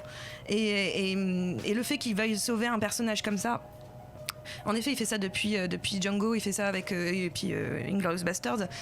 Il rappelle, et ce qu'il faisait déjà dans ses premiers films, avec forcément, mais le pouvoir de la fiction plus que tout en fait, c'est-à-dire la fiction peut tout permettre, et la fiction plus que tout encore, il explique que le cinéma c'est le lieu de tous les possibles, c'est-à-dire que la réalité elle est peut-être décevante, la réalité elle est et il la décrit très bien, parce qu'en vérité ça se passe en 69, on est bien d'accord que ça parle de maintenant ce film, donc il est un peu déçu encore une fois par son époque, hein, c'est un truc, il voudrait revivre autre chose, donc on n'a pas la famille Manson maintenant, on en a plein j'imagine, mais en effet il parle de notre époque, et il dit c'est pas ça, le dehors c'est chiant, dehors c'est horrible, et ben le cinéma il va pouvoir mettre de recréer la réalité, vous pouvez réadapter la réalité comme vous le voulez. Et en effet cette fin, parce qu'on attend la violence pendant tout le film, puisque mine de rien en effet c'est là genre quand est-ce que ça va se déchaîner tout ça. Il y a quelques petites séquences de violence, elles sont toujours à l'écran, c'est-à-dire que c'est dans les films qui montrent, etc. Donc il nous dit bien quand même que cette violence, on a beau dire que maintenant c'est la violence des films qui influe sur les gens et les meurtres de masse et compagnie, et il est en train de te dire non mais cette violence elle a toujours été là, on a toujours prôné la violence à l'écran, elle a toujours été mise en scène, donc me faites pas croire que c'est la violence du cinéma qui va influencer les gens. Il répond enfin à la question que tout le monde lui pose en permanence, quoi. Mais en tout cas quand arrive cette séquence de ultra violence à la fin, mais encore une fois, il y a forcément un geste politique dans ce qu'il dit sur l'époque, etc. Mais cette violence-là, à ce moment-là, elle est pas politique, elle est cathartique. Elle est juste là pour nous faire dire genre, mais bien fait dans vos gueules les connards. Ça fait du bien en fait. C'est-à-dire que vraiment, on est content que Brad Pitt s'y jette à coups de téléphone sur un personnage. C'est à ce moment-là, juste ça fait du bien parce qu'on est content de venger quelqu'un. Encore une fois, la vengeance, en effet, ce terme récurrent, etc. Mais on est content de venger ça. On est content d'un moment donné de pouvoir s'en prendre à quelqu'un sur ce que nous on est en train de subir là en 2019. Alors, ok, après coup, 50 ans plus tard, on se venge. Cédric ? C'est un film compliqué à aborder. Je pense qu'ils ont à peu près tout dit. J'ai pas de base grand chose à rajouter. Moi, ça me fait penser de façon très, très éloignée, mais vous allez vite comprendre ce que je veux dire, Au vent se lève de Miyazaki, où quand je l'ai vu, je me souviens que beaucoup de gens ont limite craché ce film ou l'ont rejeté en disant ça c'est le pire Miyazaki du monde, et je me suis dit mais pourquoi ? Parce qu'il n'y a pas de petites filles et de monstres magiques, donc c'est pas un bon Miyazaki, alors qu'on retrouve plus ou moins tout ce qui fait le charme de Miyazaki. Et ce film là c'est un peu pareil, beaucoup de gens ont craché dessus parce que il n'y a pas de violence à part la scène de fin, il y a moins d'excentricité, il y a moins d'exubérance. Pourtant, il y a un amour des acteurs, il y a un amour des dialogues, il y a une vision du cinéma, c'est extrêmement bien filmé. Il se permet quand même dans un film Slice of Life, un moment de citer clairement le western dans toute une séquence où on flippe quoi. On flippe vraiment pour le personnage de Brad Pitt qui arrive seul dans un camp de hippies. On se dit ça peut très vite mal tourner quoi. Alors, ce qui est intéressant, c'est que beaucoup de gens ont interprété ça comme ont interprété le personnage de Brad Pitt comme un personnage forcément très nocif, et donc que tout ce qu'il faisait était mauvais. Mais je me dis mais rappelez-vous juste qu'il va voir quand même, il apprend qu'un ami à lui dans l'histoire, son terrain est envahi de hippies. Pas très bien vu à l'époque. En plus, lui ne le sait pas, mais c'est les hippies de Manson. Enfin, il y a tout un il y a toujours une double vision dans ce film, je trouve très intéressante, entre ce qu'on nous montre de prime abord et peut-être la réflexion à voir derrière ce truc-là. Et je peux juste faire un aparté sur ce que tu venais de dire là, justement sur le Spahn Ranch où il va. Donc lui, il sait pas encore que c'est la famille Manson, tout ça. Et donc c'est intéressant, le personnage qu'il va voir, qui est joué par Bruce Dern, en l'occurrence, qui donc ce personnage a vraiment existé, avait vraiment le ranch de Spahn Ranch, etc. Et qui était un ancien cascadeur, lui aussi, comme le personnage de Cliff Booth, qui est un cascadeur. Et la Manson Family l'a tué en vrai, ce type-là. Ils l'ont tué dans la vraie vie, ils ont fini par le tuer et son corps a été retrouvé, je crois, plus de 7 ans plus tard après sa mort. Et donc il a été tué par les Manson Family. Et celui qui l'a tué, notamment, parce que c'était Manson et d'autres personnes, mais c'était, je sais pas si vous vous souvenez dans le film, il y a un mec qui crève les pneus de Cliff Booth. Ouais. Et ce personnage-là, c'est celui qui a tué le vrai Bruce Dern. Et qui est donc, en fait, c'est intéressant que Tarantino, encore une fois, dans cette idée de revanche, que le cinéma peut permettre ça, c'est un cascadeur, Cliff Booth, qui va venger par la fiction le cascadeur qui est mort dans la réalité, en fait. C'est-à-dire, il va casser la gueule du mec qui a buté le vrai cascadeur dans la vraie vie en 69. Donc c'est encore une fois, il continue à jouer sur ce truc-là de se servir de la fiction pour venger une réalité qui nous déplaît. On peut, avant de conclure quand même ce numéro, se poser la question de si on se dirige vers son dernier film, qu'est-ce qu'on peut en attendre ? Est-ce que ce sera vraiment Star Trek ? Est-ce que... oui, désolé Perrine, mais bon, on en a discuté, Cédric, mais Star Trek... moi, oui, je pense. Il l'a dit clairement, il est en négociation avec, il a écrit un scénario, en tout cas il est en passe de le finir là. La Paramount est très contente. Ils ont dit clairement que si Tarantino le faisait, il lui laissait carte blanche. Il faisait comme il a envie. S'il a envie de le faire au moins de 16 ans, enfin mature aux États-Unis, il sera mature et puis c'est tout. Et moi ça me plaît parce que déjà la SF chez Tarantino, on l'a quasiment jamais vu. C'est très vaguement cité de loin, mais il l'a jamais abordé frontalement, alors qu'il a grandi avec cette thématique-là aussi du cinéma qui ne montre presque jamais. Et surtout, ce qui me plaît le plus, c'est que c'est une licence, quoi. Et c'est un truc dont je rêve depuis des années, c'est de voir enfin une licence tenu par un mec qui sait réaliser, parce que j'en ai marre vraiment de toutes ces licences tenues par des mecs qui savent plus faire des films, et je rêve de voir un Star Wars fait par un Scorsese, de voir un Marvel fait par un Spielberg, et on le verra jamais. Et là on a peut-être un mince espoir d'avoir un Star Trek par Tarantino, et si c'est son dernier film, je trouve que c'est vraiment ça la plus belle boucle. C'est le mec underground qui n'a pas fait d'études, qui vient du cinéma pulp des bas-fonds, qui revient à quoi ? Une série pulp qui ne marchait pas au début, qui a marché sur les rediffusions, qui a créé tout un pan de la pop culture. La pop culture emprunte la pop culture, pour moi c'est parfait, comme fin c'est vraiment parfait. Thématiquement il l'a peut-être ramené avec Once Upon a Time, mais visuellement je pense qu'on peut attendre quelque chose de très grand si c'est un vrai finalé, quoi. Damien. Après, c'est vrai qu'on parle beaucoup de ce Star Trek, mais il y a aussi des infos contradictoires. C'est-à-dire que Tarantino a aussi dit récemment qu'il aimerait faire un film d'horreur bientôt. Il y a aussi des rumeurs de Kill Bill 3.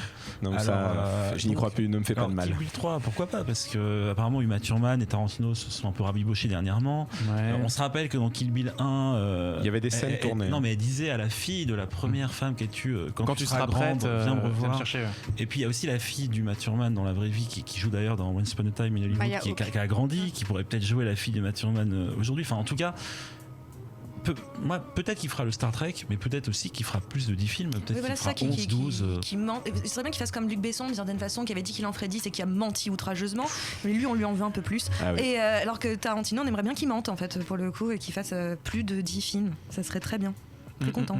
Et également un retour possible aux séries, ou peut-être une retraite. Je crois qu'il a un projet de livre aussi sur les années 50. Il a écrit une pièce de théâtre qui vient de finir d'écrire là, donc il parlait de la mettre en scène prochainement. Je sais pas le sujet, en revanche je crois qu'il l'a pas spécialement dit.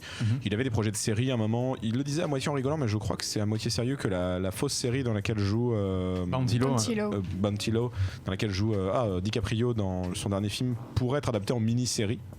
Ce qui pourrait être pas mal. Il a assez de matériel, il a filmé assez de matériel pour au moins faire un épisode, je crois. Mais c'est toujours ça le truc avec Tarantino, ce qu'on disait Kill Bill, quand il a pensé à Kill Bill 3, à la fin des Kill Bill 1 et 2, il a pris la gamine, il lui a fait faire des scènes pendant son on sait de source sûre que l'actrice, enfant, adolescente et adulte, elle a tourné des scènes pour des séquences de flashback.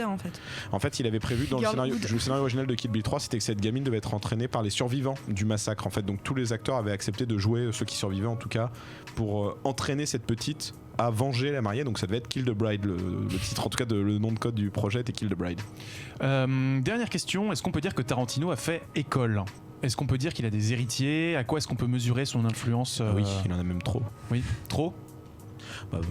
Trop de personnes qui veulent se revendiquer d'être ses héritiers, alors qu'en fait c'est pas du tout ses héritiers. Je pense qu'il y a plus de personnes qui se revendiquent de vouloir l'être plutôt que de personnes qui le sont réellement. Mais typiquement, vu qu'on t'avait reçu pour Edgar Wright, est-ce que cette gestion de la musique Non, pour moi c'est des approches totalement différentes. À mon sens, justement, c'est pas parce qu'on se met à bien utiliser la musique et avoir des montages assez rapides, assez dynamiques que forcément tu es Tarantino. Je pense que ça va au-delà de l'intention sur la forme. Il faut aussi que ça aille sur le fond, et comme je le disais tout à l'heure, pour moi ça manque ce type de cinéaste qui justement essaie de créer pas forcément des collages, mais c'est plutôt des patchworks de musique et de films. J'ai l'impression qu'il n'y a pas beaucoup de personnes qui font comme Tarantino, peut-être parce que justement son style est inimitable. C'est peut-être le meilleur compliment qu'on puisse lui faire. Petite conclusion en ping-pong, je vais vous demander chacune votre tour, votre Tarantino préféré, et une réponse brève s'il vous plaît. Damien pour commencer. Alors moi je dirais Pulp Fiction, Kill Bill et Once Upon a Time in Hollywood. On a dit ça. Et ça devient un top 3. C'est le top 3 là. Très bien. Océane.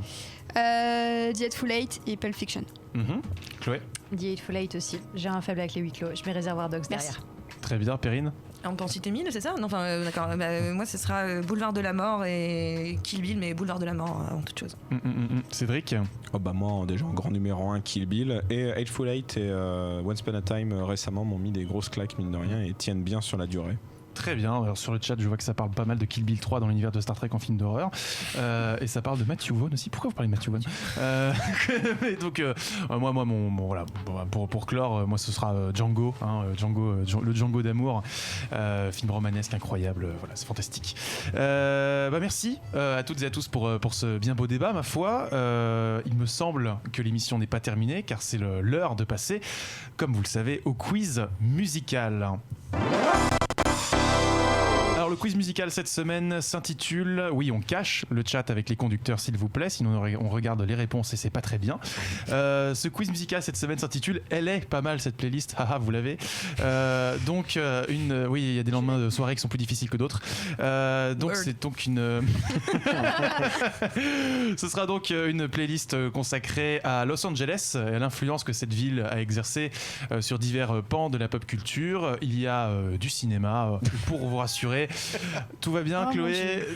Tout va bien? Il y en a qui sont pas revenus de soirée visiblement. Magnifique. Parfait. Alors, on casse un petit peu les codes cette semaine. On a l'équipe jaune, C'est vous qui êtes Kill Bill. donc Damien et Chloé. On peut avoir une troisième personne qui vous rejoint si vous voulez. Sinon, de l'autre côté, l'équipe rouge, donc avec Cédric, Perrine et Océane. 5 morceaux, 1 point par bonne réponse. Si vous donnez la mauvaise réponse, la parole va à l'équipe d'en face comme d'habitude. Voilà, premier morceau. Kill Bill. Pulp Fiction. Kill Bill. Non, mais non. Bravo Damien, 1 point pour Damien. J'avais Kill Bill en tête, désolé. Non, mais je savais qu'il allait mettre Pulp Fiction, mais dans ma tête c'était Kill Bill en plus. Je sais pas pourquoi.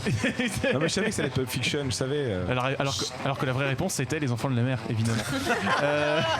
Toujours la réponse. Ou Black Eyed Peas. C'est la réponse. Donc c'est évidemment la chanson Miss Irlou par Dick Dale et And His Deltones sur Pulp Fiction, un générique d'ouverture 1994. 1-0 pour l'équipe jaune. Deuxième morceau.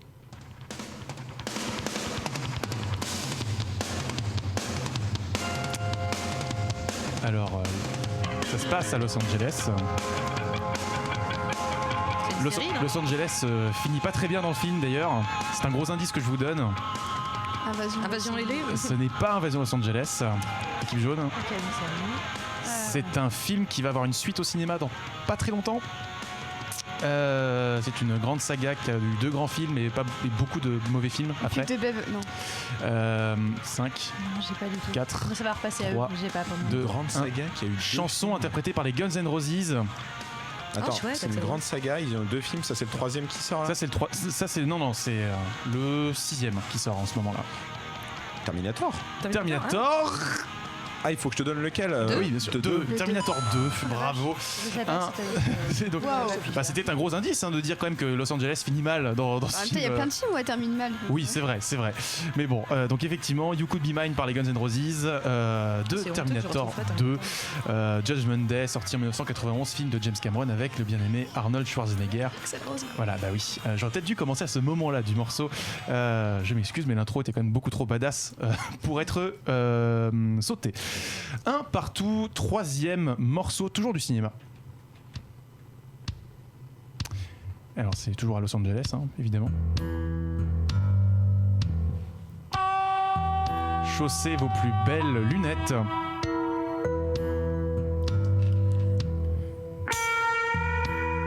Des lunettes. Invasion Los Angeles. Invasion Los Angeles, bravo. John Carpenter. Évidemment, le thème principal de They Live, Invasion Los Angeles, film de John Carpenter, sorti en 1988. Donc ça fait 2-1 pour l'équipe jaune. Ah oui, non, mais je suis allé chercher à Los Angeles, vraiment. 2-1 pour l'équipe jaune, donc rien n'est joué. 4e morceau. Film toujours à Los Angeles, évidemment, de braquage. Je vous aide. Et les Confidential. C'est pas LA Confidential, non. Équipe jaune. Ah pardon, oui, une fois qu'on a dit... Ah ouais, du coup, ça veut maintenant. C'est pas grave. Un thème de... On ne regarde pas sur mon carnet, Damien. Non, je regarde pas, je regarde dans le vide. Je cherche l'inspiration. Thème composé par Moby. Ah bon? Ouais. Le braquage et l'état. 3, 2, 1. The Inside Man, non? Ce n'est pas Inside Man. Un petit peu ça. Non, alors c'est un film de Michael Mann. C'est Hit. C'est Hit. J'y ai pensé au Bravo. début. Ah, mais du coup, ils l'ont. Ouais, c'était à nous là. c'était à nous. J'ai pensé à Hit. C'était à... J'ai envie de dire ça va se jouer. Du coup, ça va pas se jouer au Shifumi. J'ai pas envie de la jouer au Shifumi cette fois parce que c'est pas très radiophonique. Donc, question de rapidité. C'est quoi la figure de proue de la voiture dans Boulevard de la Mort? Quoi? La figure de proue de la voiture dans le Qu'est-ce qui est devant, sur le devant de la voiture de... c'est un petit. C'est pas un ange? C'est pas un ange, ouais, un truc. Non, c'est pas un ange. C'est une connerie qu'il a mis dessus. Putain. Ah. C'est un animal. Non, mais oui, mais j'ai plus le nom. Canard. Un canard. Voilà. Donc le point va à l'équipe jaune. Voilà. Donc comme ça c'est fait. 3-1 pour l'équipe jaune. Dernier morceau quand même pour la beauté du geste. Il y a un twist.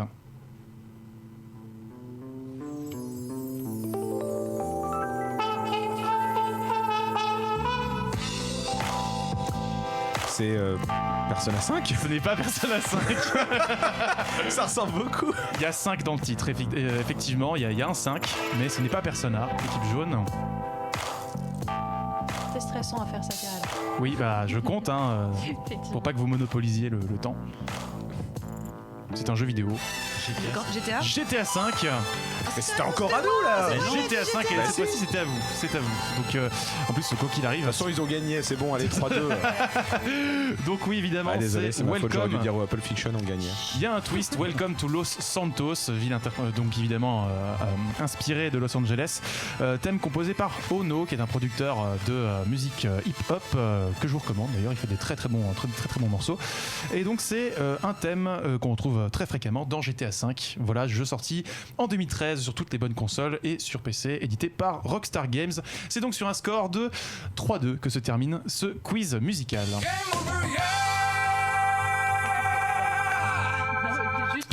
Les amis, c'est l'heure des recommandations. En avez-vous? Je me tourne vers toi, Océane. Oui, alors c'est le film de Matty Diop, Atlantique, qui est actuellement en salle, qui a reçu le Grand Prix à Cannes. C'est un film fantastique qui se déroule à Dakar. C'est le premier film de Matty Diop et ce film est imparfait. Ça reste une proposition esthétique vraiment très intéressante. Et voilà, si vraiment les films fantastiques de fantômes vous intéressent, je vous recommande de jeter un coup d'œil. Très bien. Chloé? Vu que tu fais la maline. Oui, vu que je fais la maline. Non, je faisais pas la maline, j'ai enlevé cette perruque qui gratte. Du coup, je vous recommande pas les perruques qui grattent. Par contre, ça remonte à super longtemps. C'est pas du tout quelque chose d'actualité, mais on a parlé de Tarantino, on a parlé de la musique, Ouais. de Tarantino Experience. C'est une compilation fantastique des musiques de ses films. Ça se trouve sur.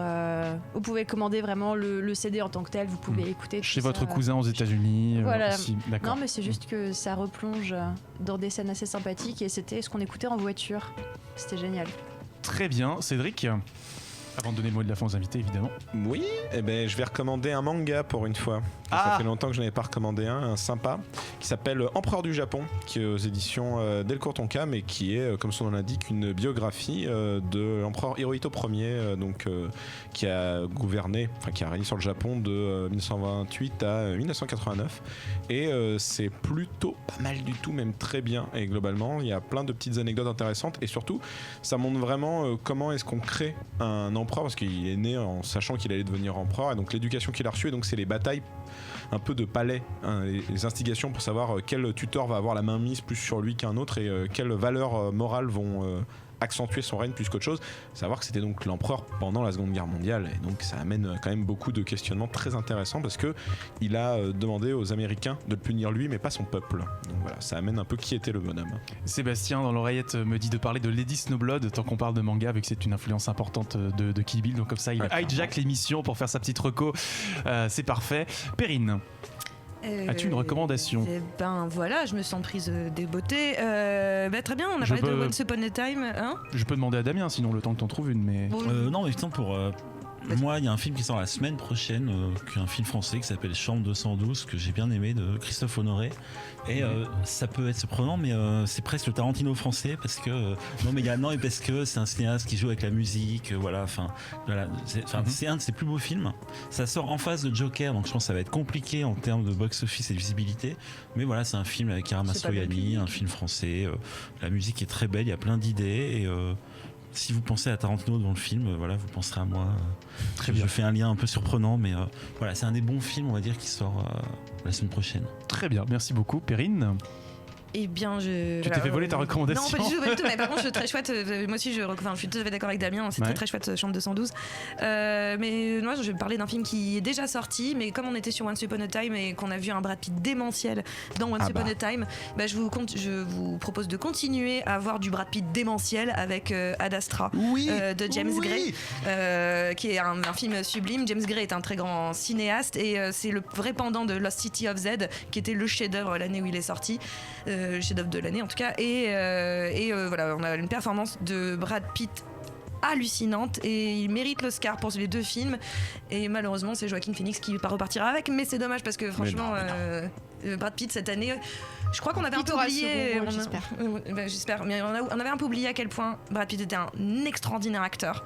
Et je pense que cette année 2019, on vient remettre les pendules à l'heure et dire non, c'est un des plus grands acteurs américains actuels. Très bien, sur le chat on n'a pas mal eu de recommandations, donc je vais dire Mafouba nous dit Snatch car c'est du sous Tarantino. Prof Isekai qui nous recommande Redline, évidemment réalisé par Takeshi Koike, qui a réalisé le segment animé de Kill Bill, voilà évidemment, donc #je triche, et Phenom qui nous recommande Portrait de la jeune fille en feu, à voir pour son épilogue extraordinaire, qui est le même directeur de la photographie que Atlantique, donc vraiment très c'est bien. Claire Maton qui dirige les deux, donc il nous faut plus de chef-op féminine et c'est très bien qu'elle soit sur ces 2 films là. Les grands esprits se rencontrent. Quant à moi, pour les recommandations, donc j'en ai 2. J'en ai prévu une, donc c'est un animé qui s'appelle Bakano, sorti en 2007, tiré de la série de light novel écrite par Ryogo Narita et mise en image par le studio Brains Base. C'est peut-être ce qui se fait de plus proche de Tarantino dans l'animation japonaise, que ce soit sur la façon d'éclater la temporalité, sur la gestion de la violence, de la tension en image. Donc l'histoire, c'est en gros une espèce de crossover entre Highlander et c'est une période de prohibition. En gros, c'est des immortels qui vont tous monter à bord d'un train et il va y avoir une tuerie dans ce train. Et comment est-ce que les uns vont survivre aux autres, etc. Ça revisite plein d'époques. On a la prohibition, on a carrément la découverte des Amériques, si je dis pas de bêtises, au milieu de l'Atlantique. Il y a beaucoup de passages très, très. On navigue d'une période à l'autre. Moi, j'aurais plus dit Samurai Champloo en animé tarantinesque, mais oui, c'est bien. Voilà, aussi. mais Bakano fonctionne vraiment là-dessus. T'as toute une logique de tout le monde veut tuer tout le monde et des dialogues très longs, et puis d'un seul coup ça explose. Enfin voilà, il y a vraiment, ça joue sur des quiproquos aussi. Animé d'une extraordinaire richesse, je recommande.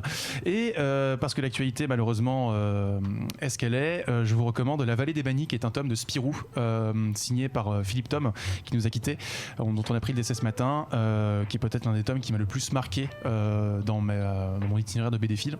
Et voilà, donc La Vallée des Bannis, tome de Spirou absolument incroyable, où on voit justement Spirou et Fantasio, leur amitié mise à l'épreuve par une espèce de maladie bizarre, et voilà, qu'est-ce qui peut subsister au-delà de ça.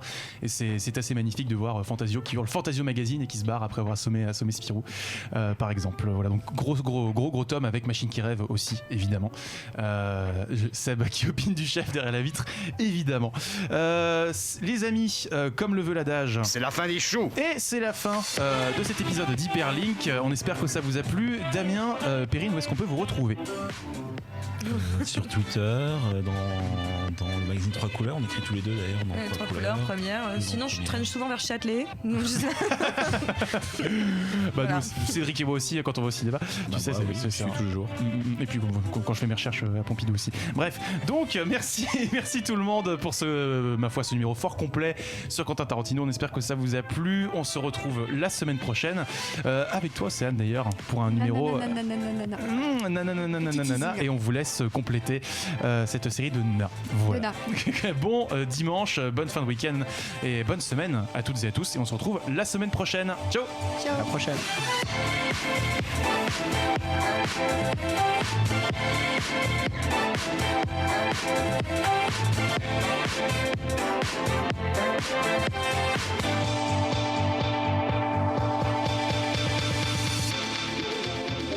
Jeux vidéo, BD, manga, séries et cinéma de genre.